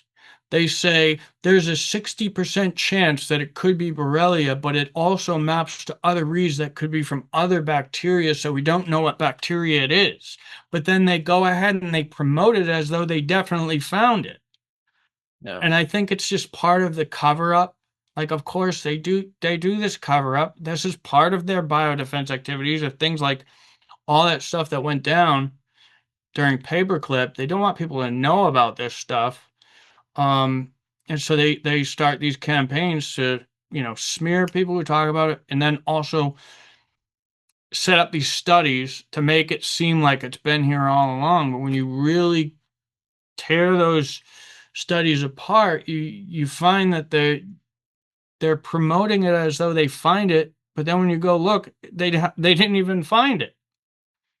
So, and there's a lot of problems with the Yeah, also with the it's convenient for them to act like this wasn't a creation of the modern era and modern scientists, specifically Frankenstein Nazi scientists that are yeah. trying to create something diabolical. And I don't know that we've touched on this a lot this episode, but one of the things I found when I was reading up on Willie Mm. Blueberger or whatever his last name was, it seems like they were trying to make this so they could drop it on our enemies overseas. Oh yeah. I But mean that was always kind of the goal of the biowarfare program, is how they could use it against the enemies. Um, he was, Bergdorfer. he Willie was, you know, Bergdorfer. Eric, like I said, Eric Tribe got him all started, Mhm. showed him how to play the game, and then when Bergdorfer and other people signed on, it just continued under them, and it's not stopped, I would say, you know. Yeah. And then there's that element of sabotage from within. So then you have these enemies that are in the biowarfare program or the biodefense program where they're actually sabotaging you where they're supposed to be protecting you, you know? hmm Yeah, I think I not that it matters, but I combined Willie Bergdorfer with Dornberger, who was another paperclip Nazi scientist. Hmm. Dornberger's in the picture next to von Braun that I showed earlier. Hmm. And I've never heard of him. yeah, yeah, it is interesting. I can send you some stuff on him later. He was very much involved with the our rocket program and all that. And Okay. he was making stuff for Hitler. Hitler himself had was one of was he was one of Hitler's favorite rocket scientists. This is the best way to explain it. And he was sent over under von Braun, but what they had done was von Braun, before the war was over, in I think as early as 43, maybe 1944, Hmm. von Braun was talking to this American company, General Electric, and they were working out deals to get Nazis over through General Oh, Electric. they were very involved. Yeah, Wall Street was very involved in the Nazis, and in the Wall Nazi Street. regime. Yeah, definitely. I mean, what was his name? What's his name? Alan Dulles, Yes, and CIA. Galen, Alan Yeah, Dulles and Reinhard Galen. Yeah. yeah. A lot of these people definitely. John Loftus wrote about them, and that's why like I found it.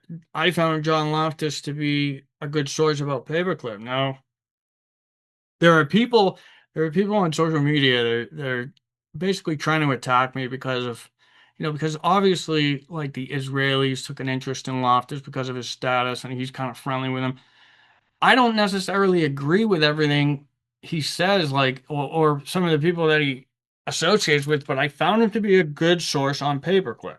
Mhm. And the guy that had the biowarfare intelligence was not him. It was coming from somebody else, and this is somebody who came to him looking to get this stuff declassified. But yeah, there's definitely, they don't want, there's definitely an attempt to try to destroy what I'm saying at the moment. Well, that's why one of the reasons why that I wanted to get you on is because I think people need to hear about this. Mm, And I think I love it when people actually do their research and they come up with answers. I mean, mm. you clearly done that. You've dedicated a lot of time to this and you found answers. Like that's what I love to do with this show is have people on like that who are out here looking for things and bringing new angles and like shedding new light on all these subjects. Yeah, And like, one thing about Paperclip that I wanted to mention that I found that's interesting is Brookhaven National hmm, Labs. That's yeah, why I included it on my little triangle there because it's it's the bottom left corner of the triangle, and then the and triangle then extends out to Montauk Point, and then there's Plum Island on the other side. But so it's close to Plum Island. It's close to Old Lyme, Connecticut. It's yeah, close to Stranger Things, Montauk Point. And what it they, was is it's still there. It's still a lab to this day. yeah. It was called Upton, Camp Upton. It's where they processed the Nazis. Oh yeah. They Well, they then literally processed them there, and then they created Brookhaven National Labs you right there. also you also have Cold Springs Harbor, which was a big, um, which was like a big, I think, yeah, a lab that was right around that area too. I think I know Okay. that they were Cold Spring Harbor was involved in the biowarfare program. Um, Is it in the triangle, you think, or in that area? I'm gonna look. It's actually okay. So it's Long Island. Yeah, Yeah, yeah. it's Cold I'll Spring share this Harbor with you. Laboratory. Yeah, it's Long Island though. So Yeah. it's right in that area. And Right in this area. yeah, and yeah, and so they were hold on, let me see. I'll tell you the exact city or the exact place. It's Mm. Okay, what's it called again? okay, Cold Spring Harbor. Yeah, actually, it doesn't seem to be within that triangle, but it's a little bit near Smithtown. I think Okay. it's like a little closer to Smithtown. But Yeah. they had contracts in the biological warfare program while all this stuff was going on in the Oh, 50s. it's close. It is so close. It's like right Yeah, outside of this triangle here. Yeah, right. Smithtown. There you go.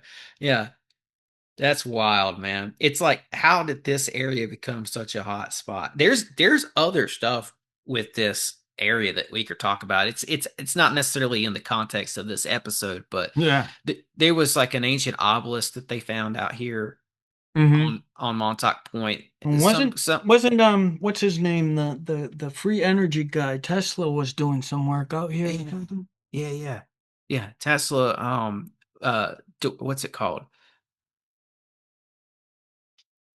Wallendorf Tower. I Something don't like that. Yeah. I've got too many Nazi names in my head today for this episode. uh, Wardenclyffe Tower is what I think they called it. Yeah, that's in that area too, man. And Right. it's like, why is that? It's like, is that some sort of a? If we want to get weird, is this some sort of an energetic Yeah. hotspot, some sort of a ley line? Actually, there is a ley line connected to this triangle. It's called the Hammonasset line. I don't know if you're familiar with that. The funny thing is, Plum Island actually looks like a chicken thigh. Yeah, it Yeah. does. Yeah. But yeah, absolutely. I mean, I believe in a lot of the mystical and stuff. I just keep it out of the. I just don't bring it into my work. I just kind of keep it focused on that. But yeah, I mean, I believe in a lot of stuff like that. Like, um, absolutely. Yeah. I mean, that's the thing, for shows like this or similar shows to this one. Oh, sometimes the guests won't want to go into it, but Hmm. most of the people because they don't want something to invalidate their work, you Yeah, know. yeah.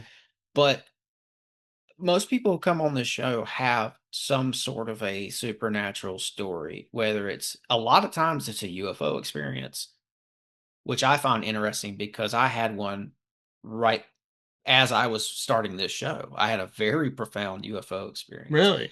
Yes, and I don't know if it was, well, I suspect it wasn't one of these man-made things. I don't know for sure because I think there's a couple things going on with that. I think Yeah, yeah, I do. Yeah, there's a man-made element to some, and then there's actually a supernatural element to I others. believe that too. Yeah, I I think believe that mine too.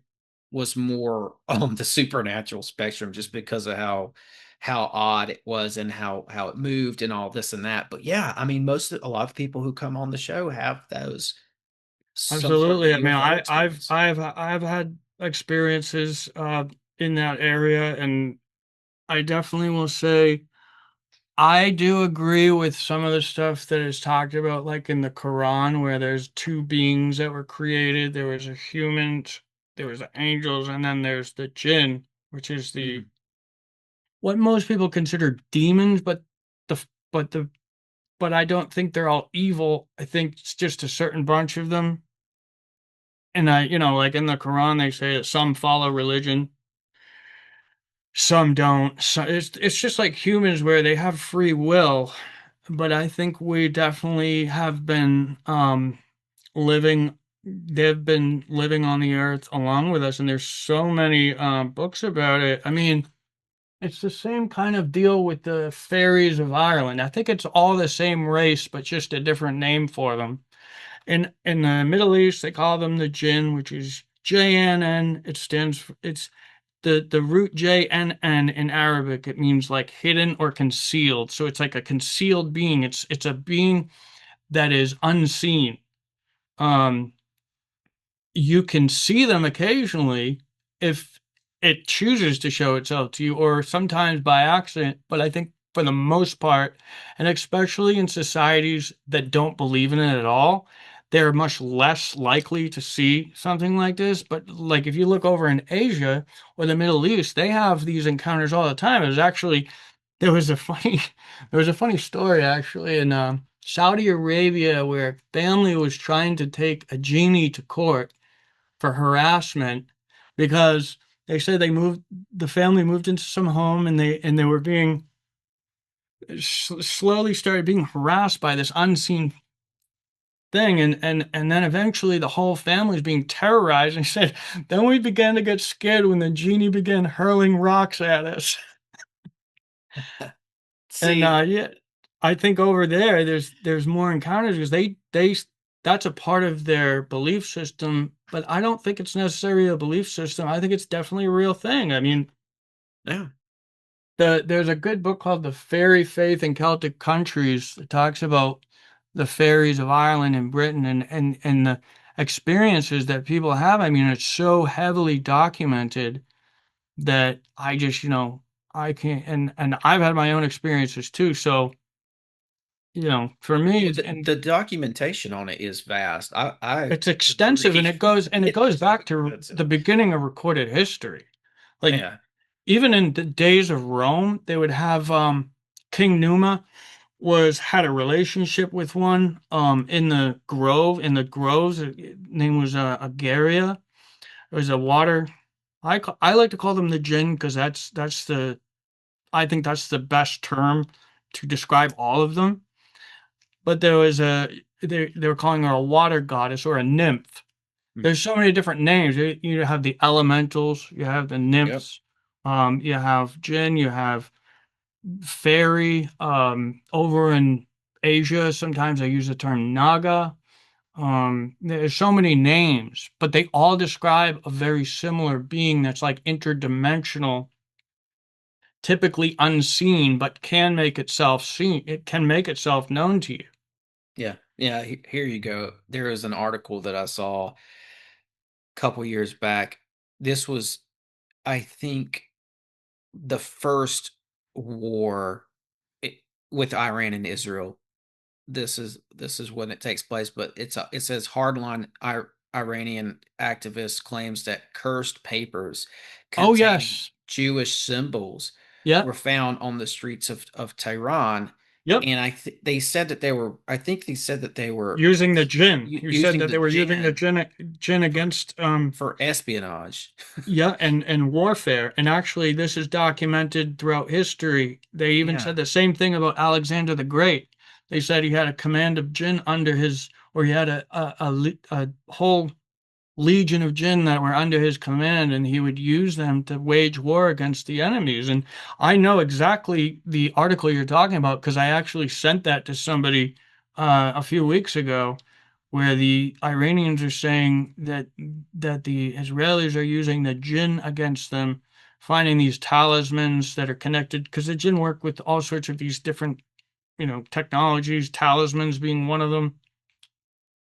Absolutely. I mean, I think it's it's an ancient practice too, like with some of the Arab nations. They say this goes back to it's just generational. It goes back like what they absolutely would like do is these armies would do, I don't know, I'll just use the word seances. They would do some sort of a ritual to bring the jinn in the night before battle, and they would try to send the jinn ahead of them into battle. yeah, definitely. I absolutely. And there's even like, I think the civilization that they call like the lizard people, this is very much describes what they basically are supposed to look like in their initial form, like in their true form, supposed to kind of look like that. And absolutely and it's documented that, like the king of Rome met with Agaria and she actually helped him write the laws of Rome. You can look that up.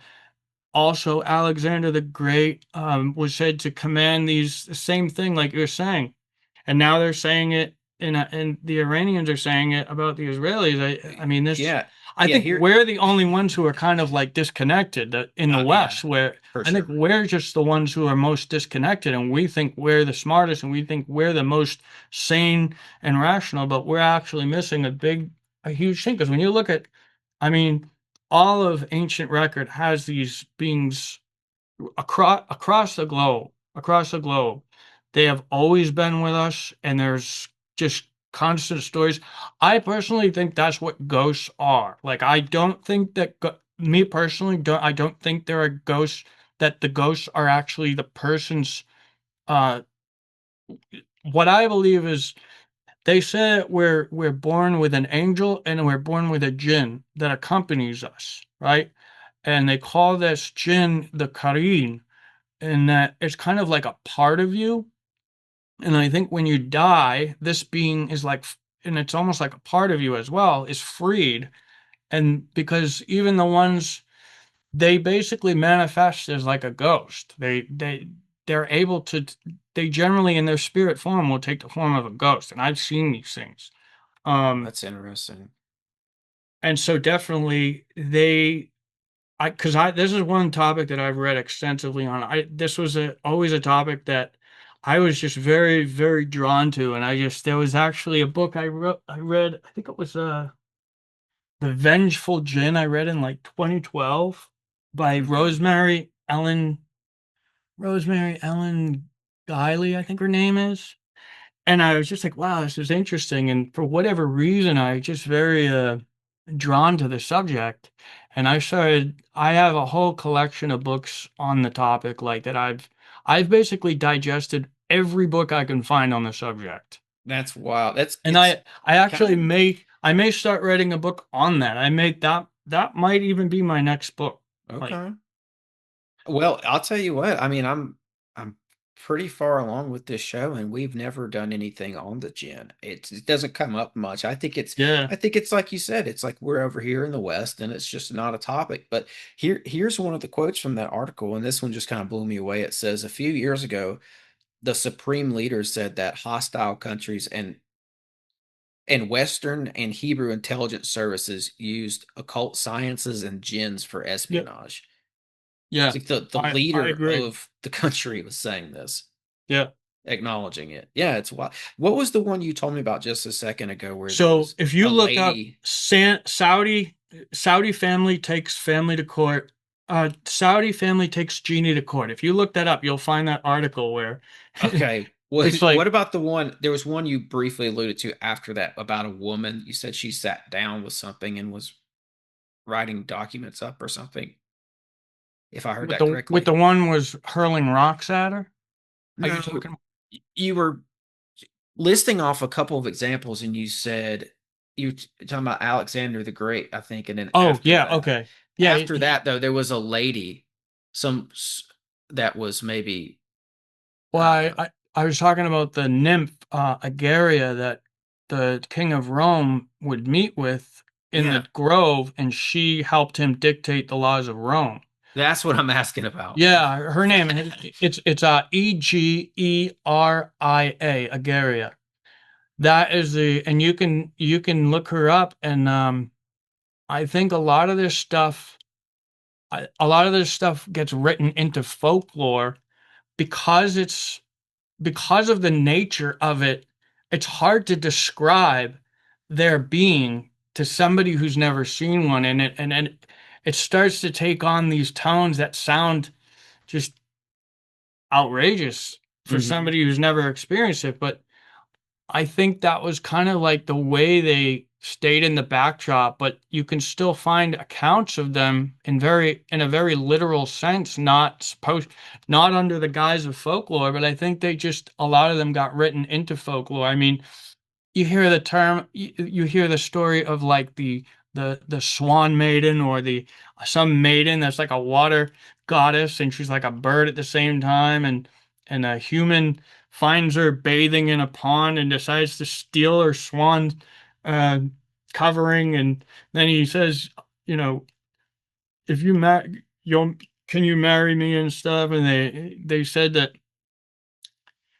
like they get married and they have children. Well, there's actually stories of these unions where children are produced. There is a very credible book. Let's And see then if I they become like the ruling class, I like a presume. hybrid. Yes, absolutely. That's what it is. There's a It's like woman named Melusine. Do you know about Melusine? Absolutely. That's another example. Yeah, Yeah, and so the family of that castle, they were all yeah, said to be descendants of Malazine, right. and she's another one. It's a Yeah, real small country in Europe yeah, today. The ruling family there still traces their lineage back to Melusine. Yep. Luxembourg, right? Yes. Yeah.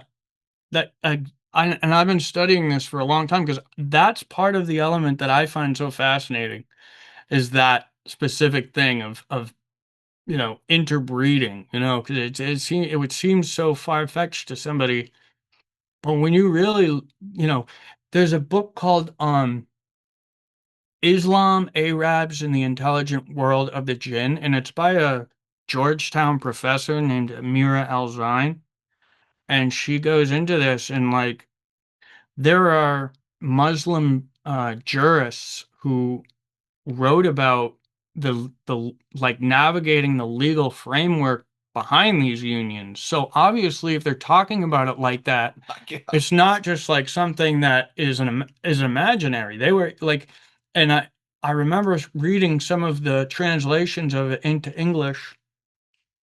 You're talking about how this guy, a friend of his, was married to a Janiyah for 3 days. They're traveling in Arabia and a storm comes and they go take shelter in a cave. They fall asleep. He says he wakes up to these three beings or this family, supposedly this family, except they're very unusual looking and only had one eye in the center of their head and stuff. And he's like, he said, he was Cyclops. so afraid. Yeah, he was so afraid. The woman, so it was like a mother, father, and a daughter. Like it comes over to the guy sleeping and he's like, "Will you marry our daughter?" And he was so afraid that he didn't, he was afraid to say no, so he did.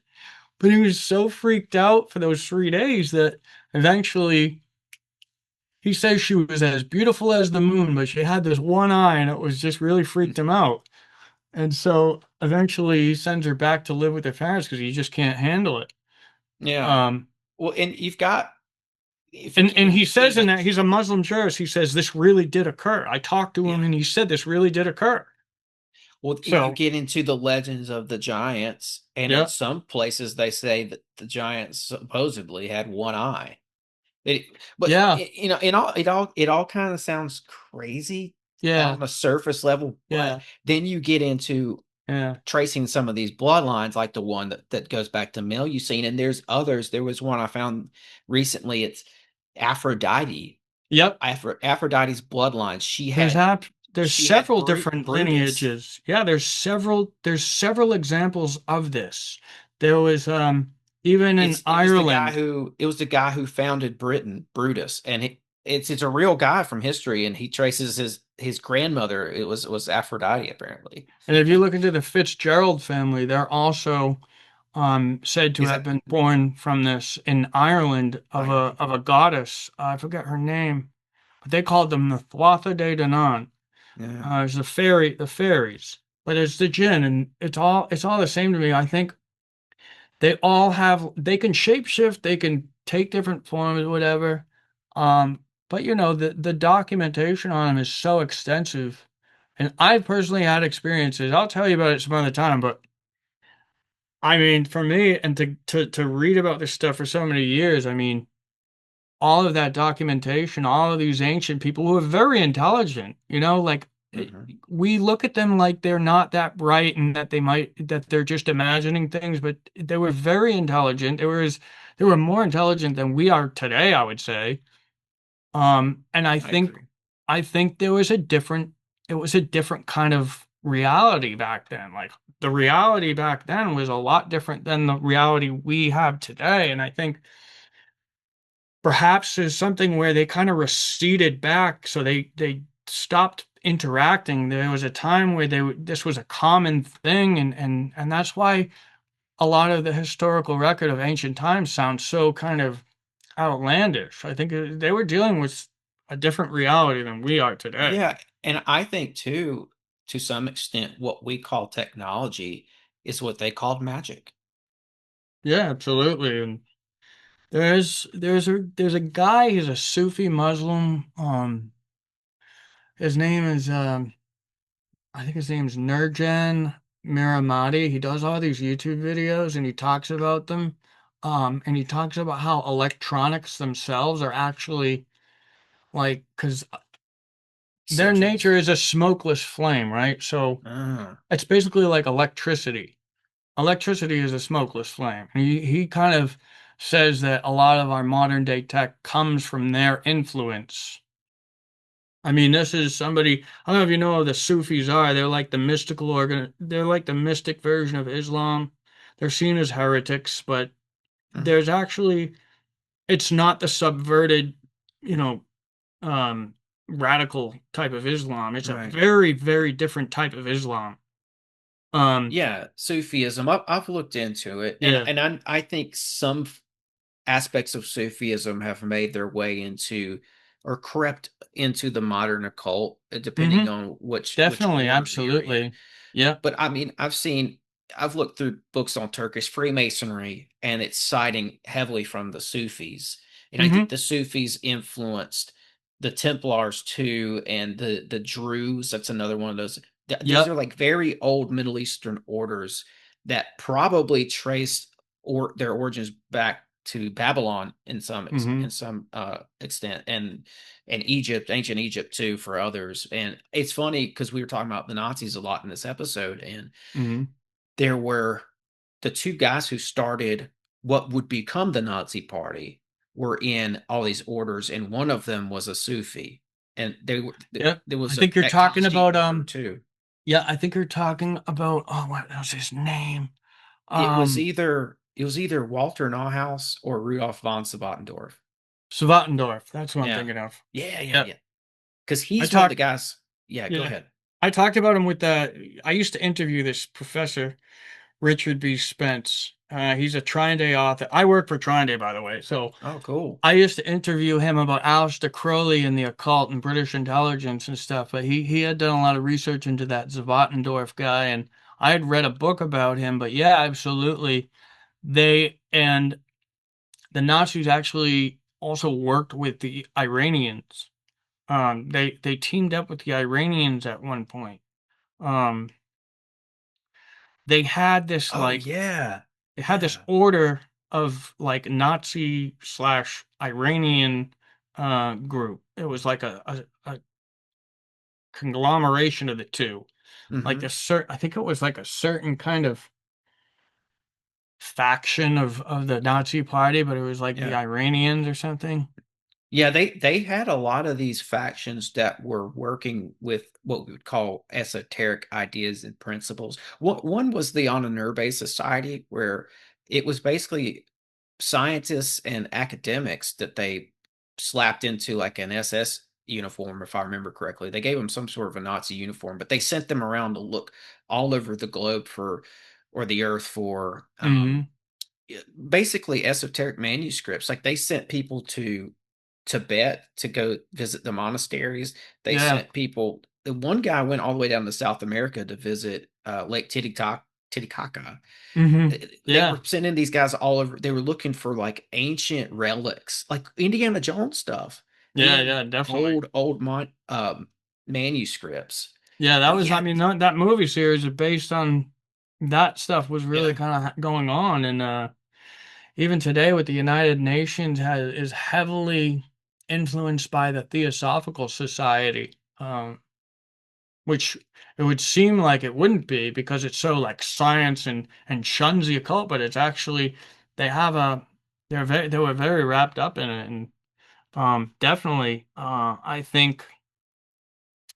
I think they want to kind of consolidate and have the domain. They don't want other people exploring this stuff. They want to control it. They want it to be theirs, and they think that you know they I would say they work with the nefarious of the Djinn, and the mhm, nefarious of the Djinn kind of help them and give them worldly power, but it's kind of like a trap.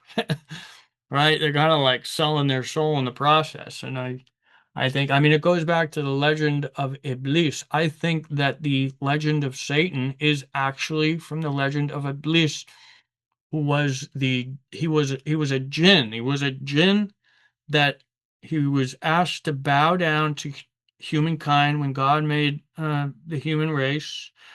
All the angels bowed except for Iblis, and he said, "No, I'm better than he. I'm made of fire. He is made of clay."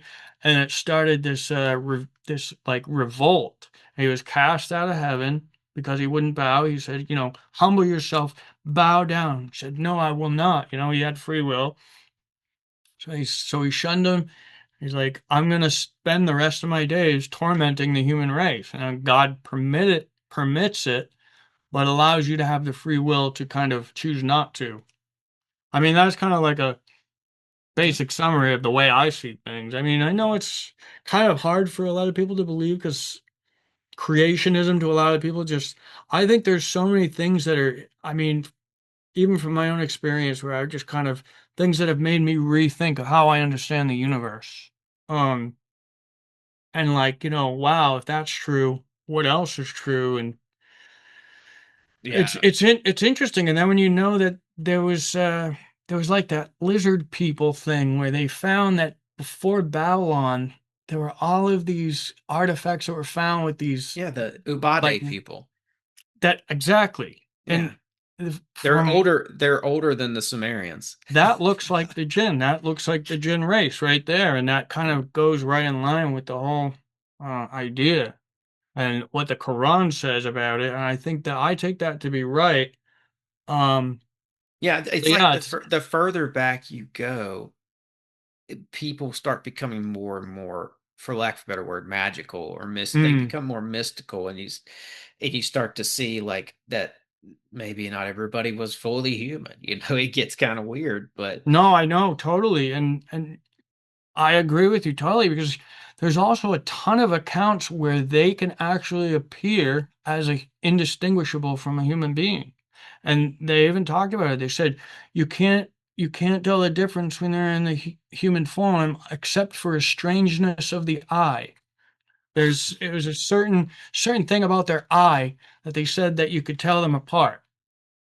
oh So I've wow. gone, yeah, like I've gone so deep into this that this is definitely something I'm saying I'm probably going to write this book. I just don't know when I'm Man. going to start it. I really want to do it because I just think I have so much information on the topic and I've compiled so much that it would make a really interesting book. There was actually Yeah. also a treatise um, from this French guy, a monk, and he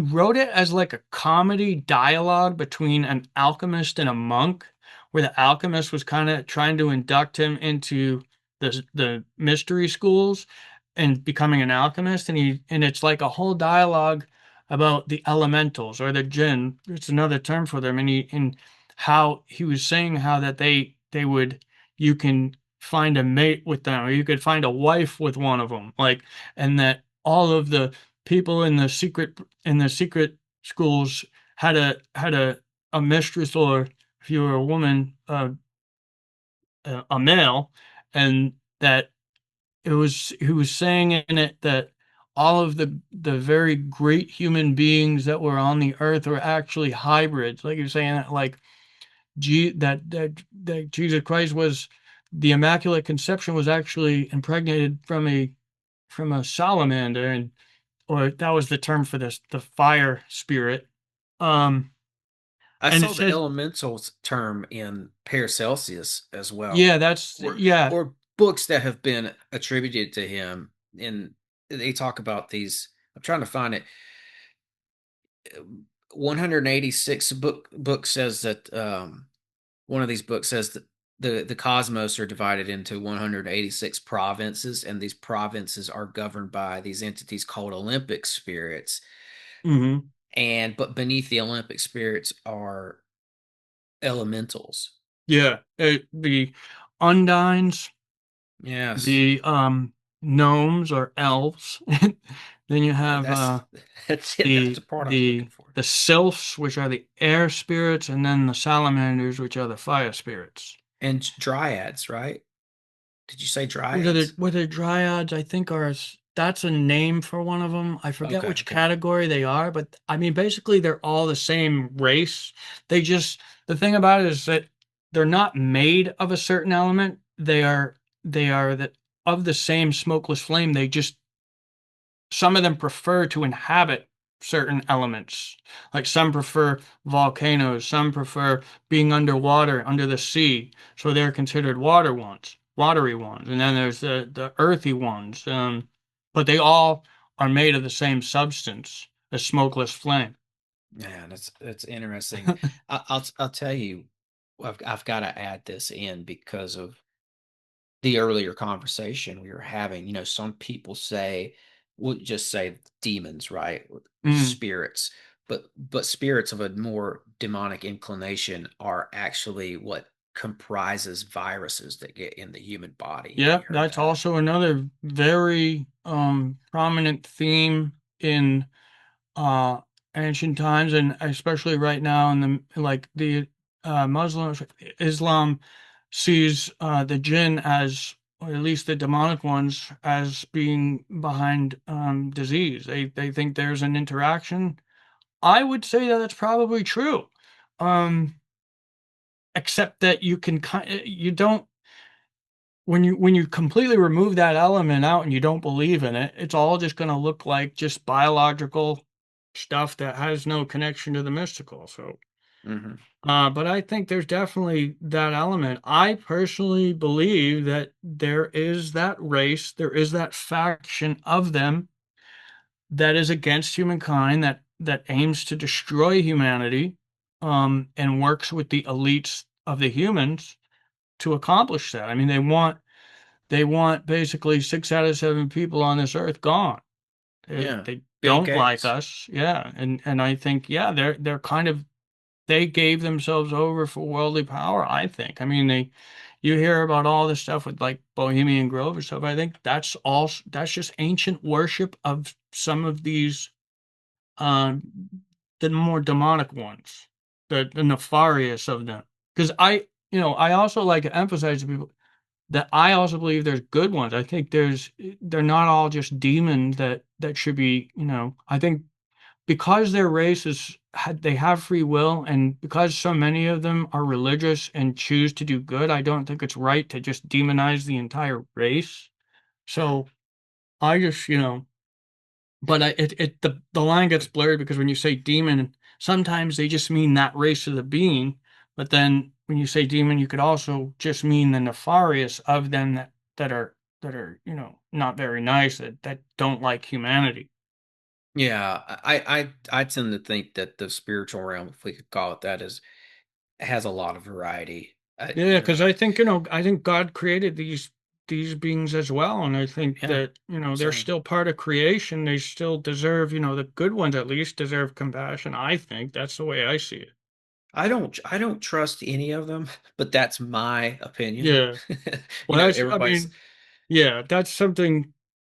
but I believe that there are we could call what we would call angels. Like there are these good celestial beings that people would refer to as angels. I believe that those exist too, but it's hard to know. Like you get into the work of John Dee even Yeah. and Edward, those guys were they were confused I on who they think were they were talking to. definitely, yeah, I think they were Are these definitely good not ones or talking. bad ones? I don't think they were talking to angels. I think they were talking to these beings that are Yeah. more difficult to, and because of the nature of what they were trying to do is gain power over the earth, that would have been, those would have been the ones that were, and then he in the scrying session, he's telling the angel is telling him to sleep with the other one's wife and stuff, Right. and so it's, yeah, definitely. Got weird. Yeah. Here's the to your point about the modern day elites potentially working with these. And we know they have these sort of evil plans, I'll call them. It's here's the quote from Bill Gates is 2015. He says we have 7.2 billion people on Earth, but with proper logistics and vaccines, we can get that number down. Yeah, absolutely. I mean, it's almost like a non-human component to them. It's like Right. how you could look at the rest of your, fellow humans in that way. It's like, Yeah, and you know what we're doing right now is we're just having an open, honest conversation about this, and I appreciate that because what mm, I found in process of doing this show for a couple of years now, it's like not everybody wants to go here and talk about it on the air, but yeah, what will happen a lot of times is I'll get off of a we'll stop the recording, and then that's when somebody will say, "Oh, by the way, I think all this is spiritual." Yeah, there's an evil force in the world that's manipulating people. Definitely. Oh, and we're just saying it out loud, uncensored, and having an honest conversation about it. But most people I talk to will say that even if they don't want to say that publicly. Hmm.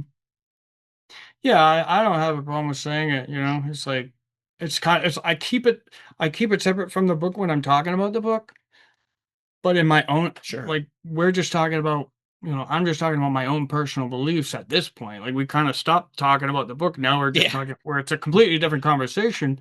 I keep it out of that conversation, but when I'm talking about my regular what I believe, I definitely believe that. I Yeah. believe all this stuff. And you Absolutely. might I think you've got a pretty cool future project on your hands if you decide to go Yeah. through. You I can know come I back on and do. talk about it, man. Let me Yeah, know. man. We'll have I you would on love. to Yeah, maybe, so even sometime soon, even before I do the book or something, maybe. I don't know.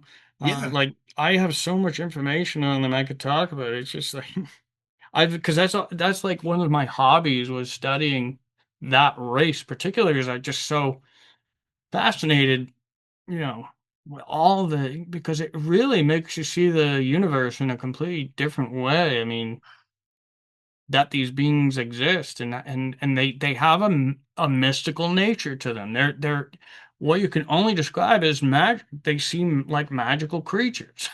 Yeah. Yeah, And absolutely.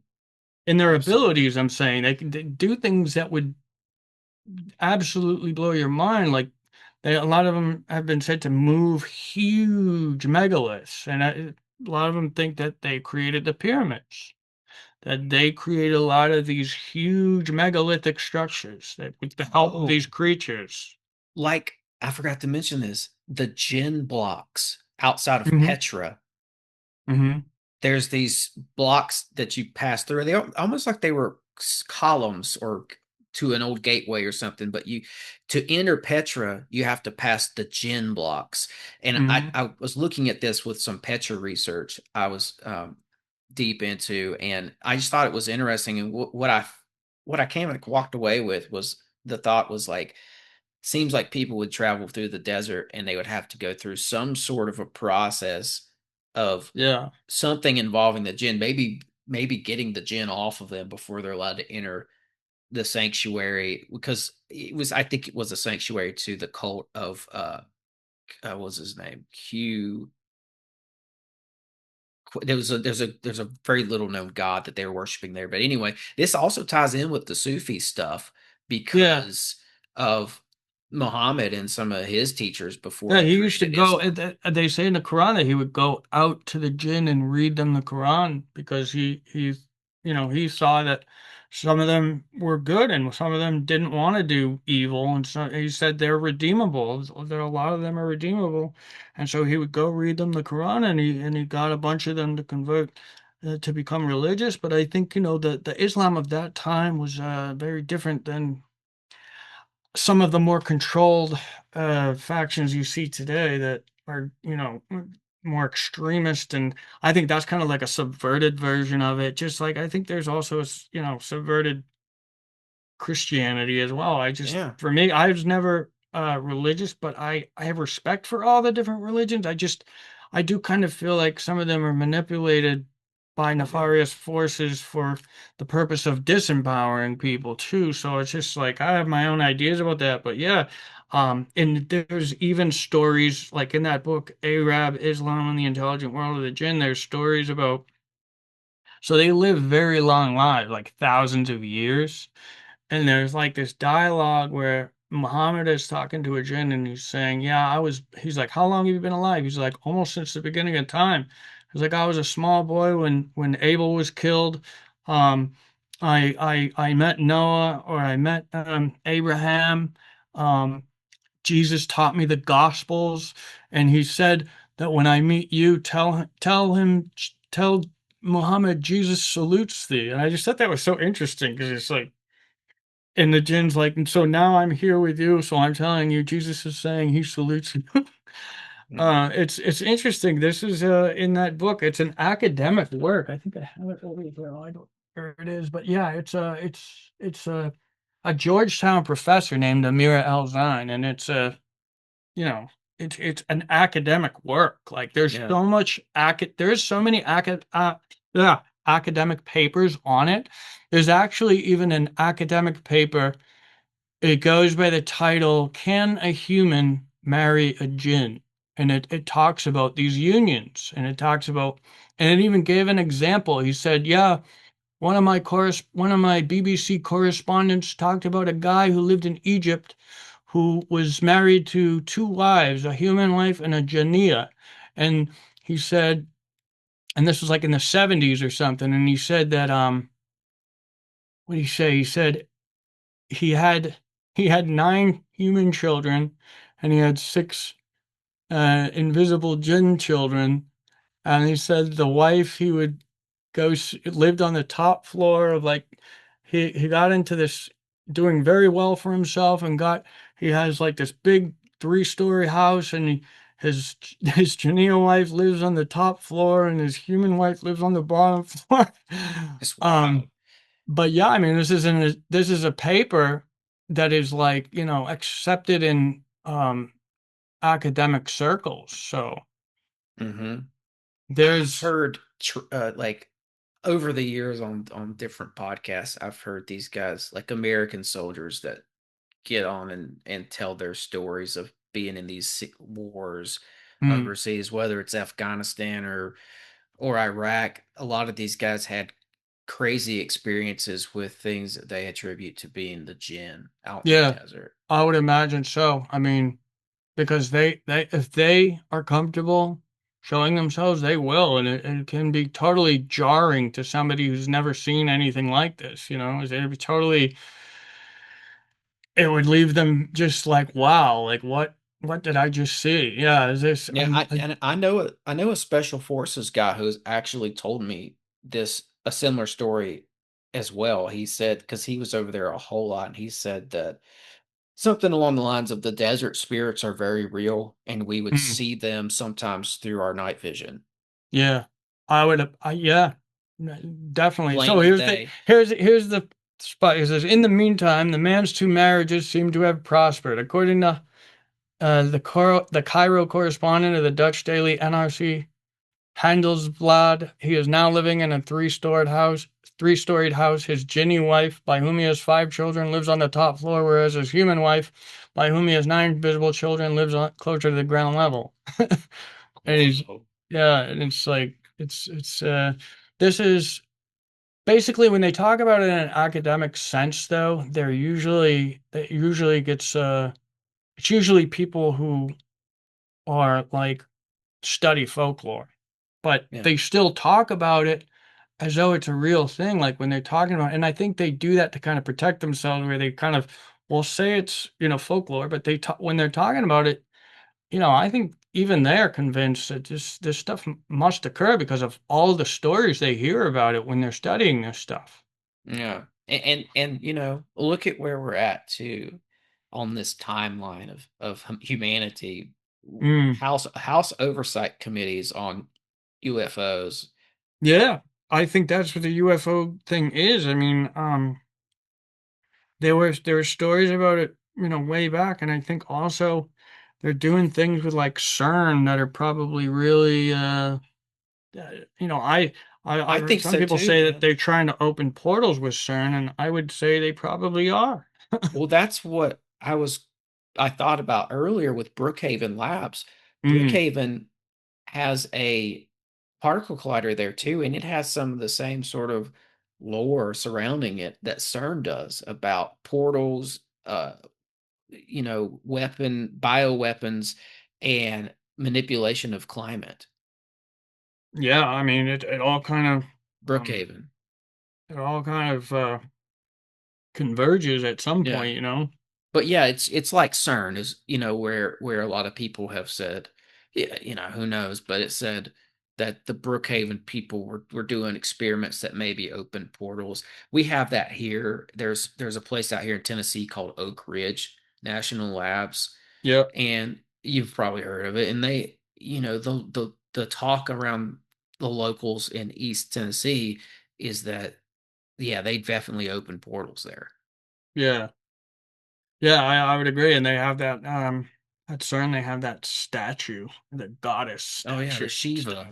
Yeah, Shiva. Yeah, yeah, And yeah.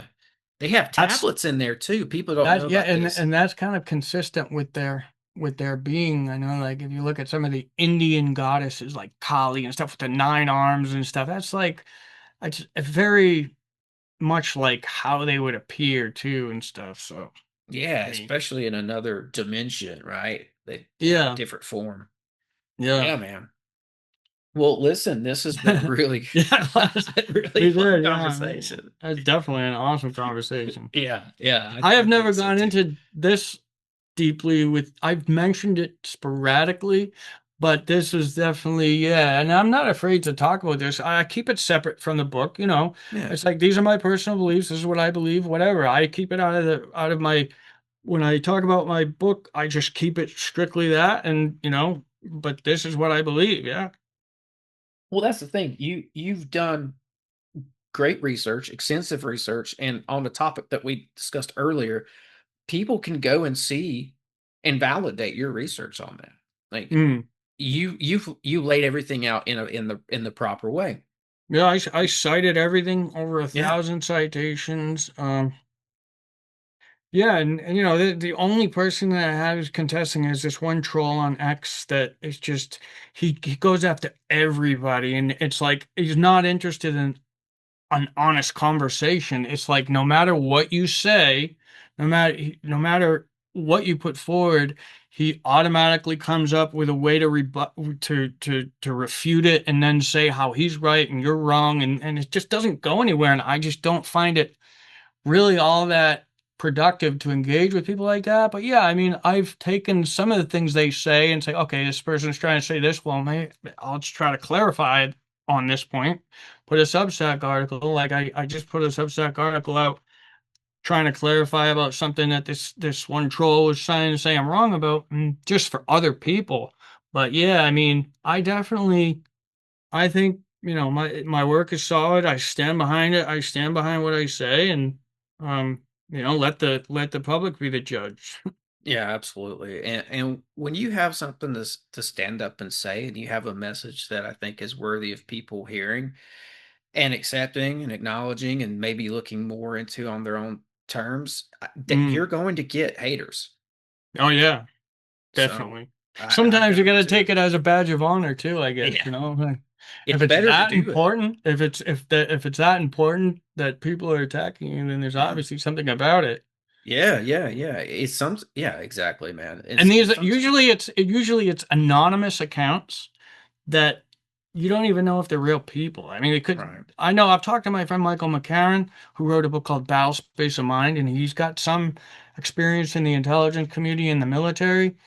And he says that there are AI agents that are able to do a lot that are widespread on the internet. So Hmm. you know when you have these accounts, I mean, I think that might be one of them. But yeah, other than that, I haven't gotten, you know, too much blowback. But then again, you know, I haven't, you know, reached like the super popular podcasts and stuff, but I enjoy all the ones that I've done, and I've never, you know, I've had a lot of people just the majority of people just really into it. I've actually never had somebody come against me like that one troll on X. Yeah. Well, I think too, there was a lady who wrote a book on Willie Bergdorfer. Oh yeah, Chris Newby. Yeah, and I heard an interview of hers once where she said that she got pushed back from the academics. One in particular who was like a professor at a well-known college, and she called the guy and got him on the phone, and the guy hadn't even read her book, and she was like, can I show you Mm, all my points and why I'm saying what I'm saying? And the guy he just wasn't interested. So it's no. not they're not some Sometimes it's people not just logic. Sometimes it's yeah. not logic. Sometimes it's a refusal to see things. And I've had people, you know, like even Loftus, I've tried to tell him about certain things that I disagree with him about, and tried to show him all the evidence of what.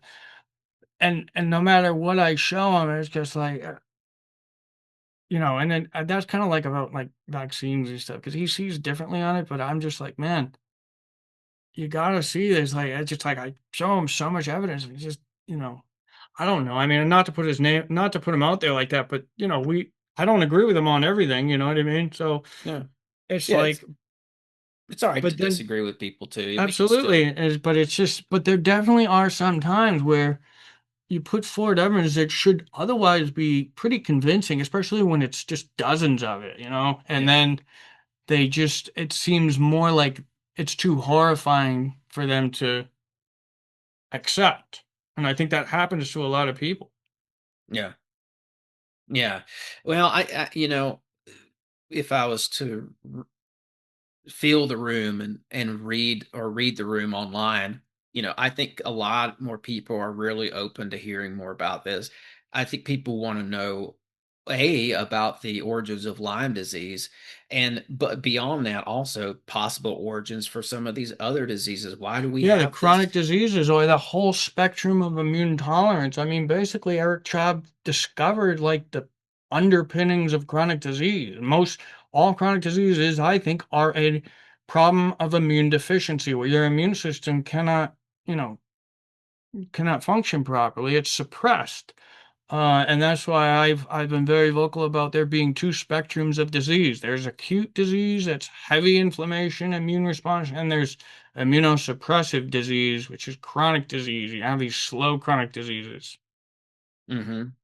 Yeah, let's just get into. I mean, we don't need to go into it, but I imagine this goes into like terrain theory, maybe, and some of that. It plays in, yeah, it definitely plays in because it's not just like germ theory alone. Terrain theory does play into it. Um, so there's definitely different elements converging. I would say absolutely. Hmm. Yeah. Well, we might. This might be a good place to end this thing, bring it Yeah, for a yeah. landing. I feel like we've Yeah, managed to very come good. full circle, and we landed back with limes and some of those other Yeah, this was topics. probably one of my favorite interviews, I'd say. Yeah, One of them. great, man. Well, I know Cult of Conspiracy, they were a great bunch Oh too. yeah, oh yeah. They were a lot Shout of out to fun to those talk to guys. them. Yeah, they were. Yeah, yeah. Shout out to Jacob. Um, and Raven over there. Now it's Mm-hmm. Raven. So yeah, they're fun. I did a show with them as well recently. It's a lot of fun. Shout out I to had a those guys. blast. They're Yeah, I had a awesome. blast talking to them, and they love Yeah, heavy yeah. metal. They love heavy metal Oh too. yeah. So it's like we were Oh talking yeah. about heavy metal. We were talking Yeah. about music and stuff, and yeah, it's great. Yeah, that's right. We were talking about heavy metal before the show for Yeah. people. We were talking about like Alice in Chains and Mm-hmm. other heavier bands too. But yeah, man, this has been a great interview, and I appreciate you Definitely. coming on and spending the time with me today and laying all this out. Really Mm. enjoyable conversation. Before you get out of here, tell everybody where they can find you and where they can go grab a copy of your book. Yeah, you can find my website, thesleeperagent.com is like my website. From there you can find in the video section my YouTube channel.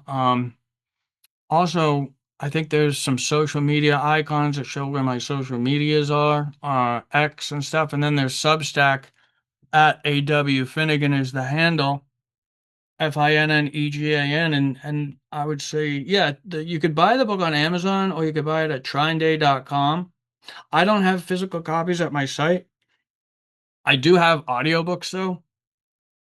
Um, but yeah, for the physical copy or the digital, I do have digital copies. But you can also go to trinday.com or Amazon. Awesome. Awesome.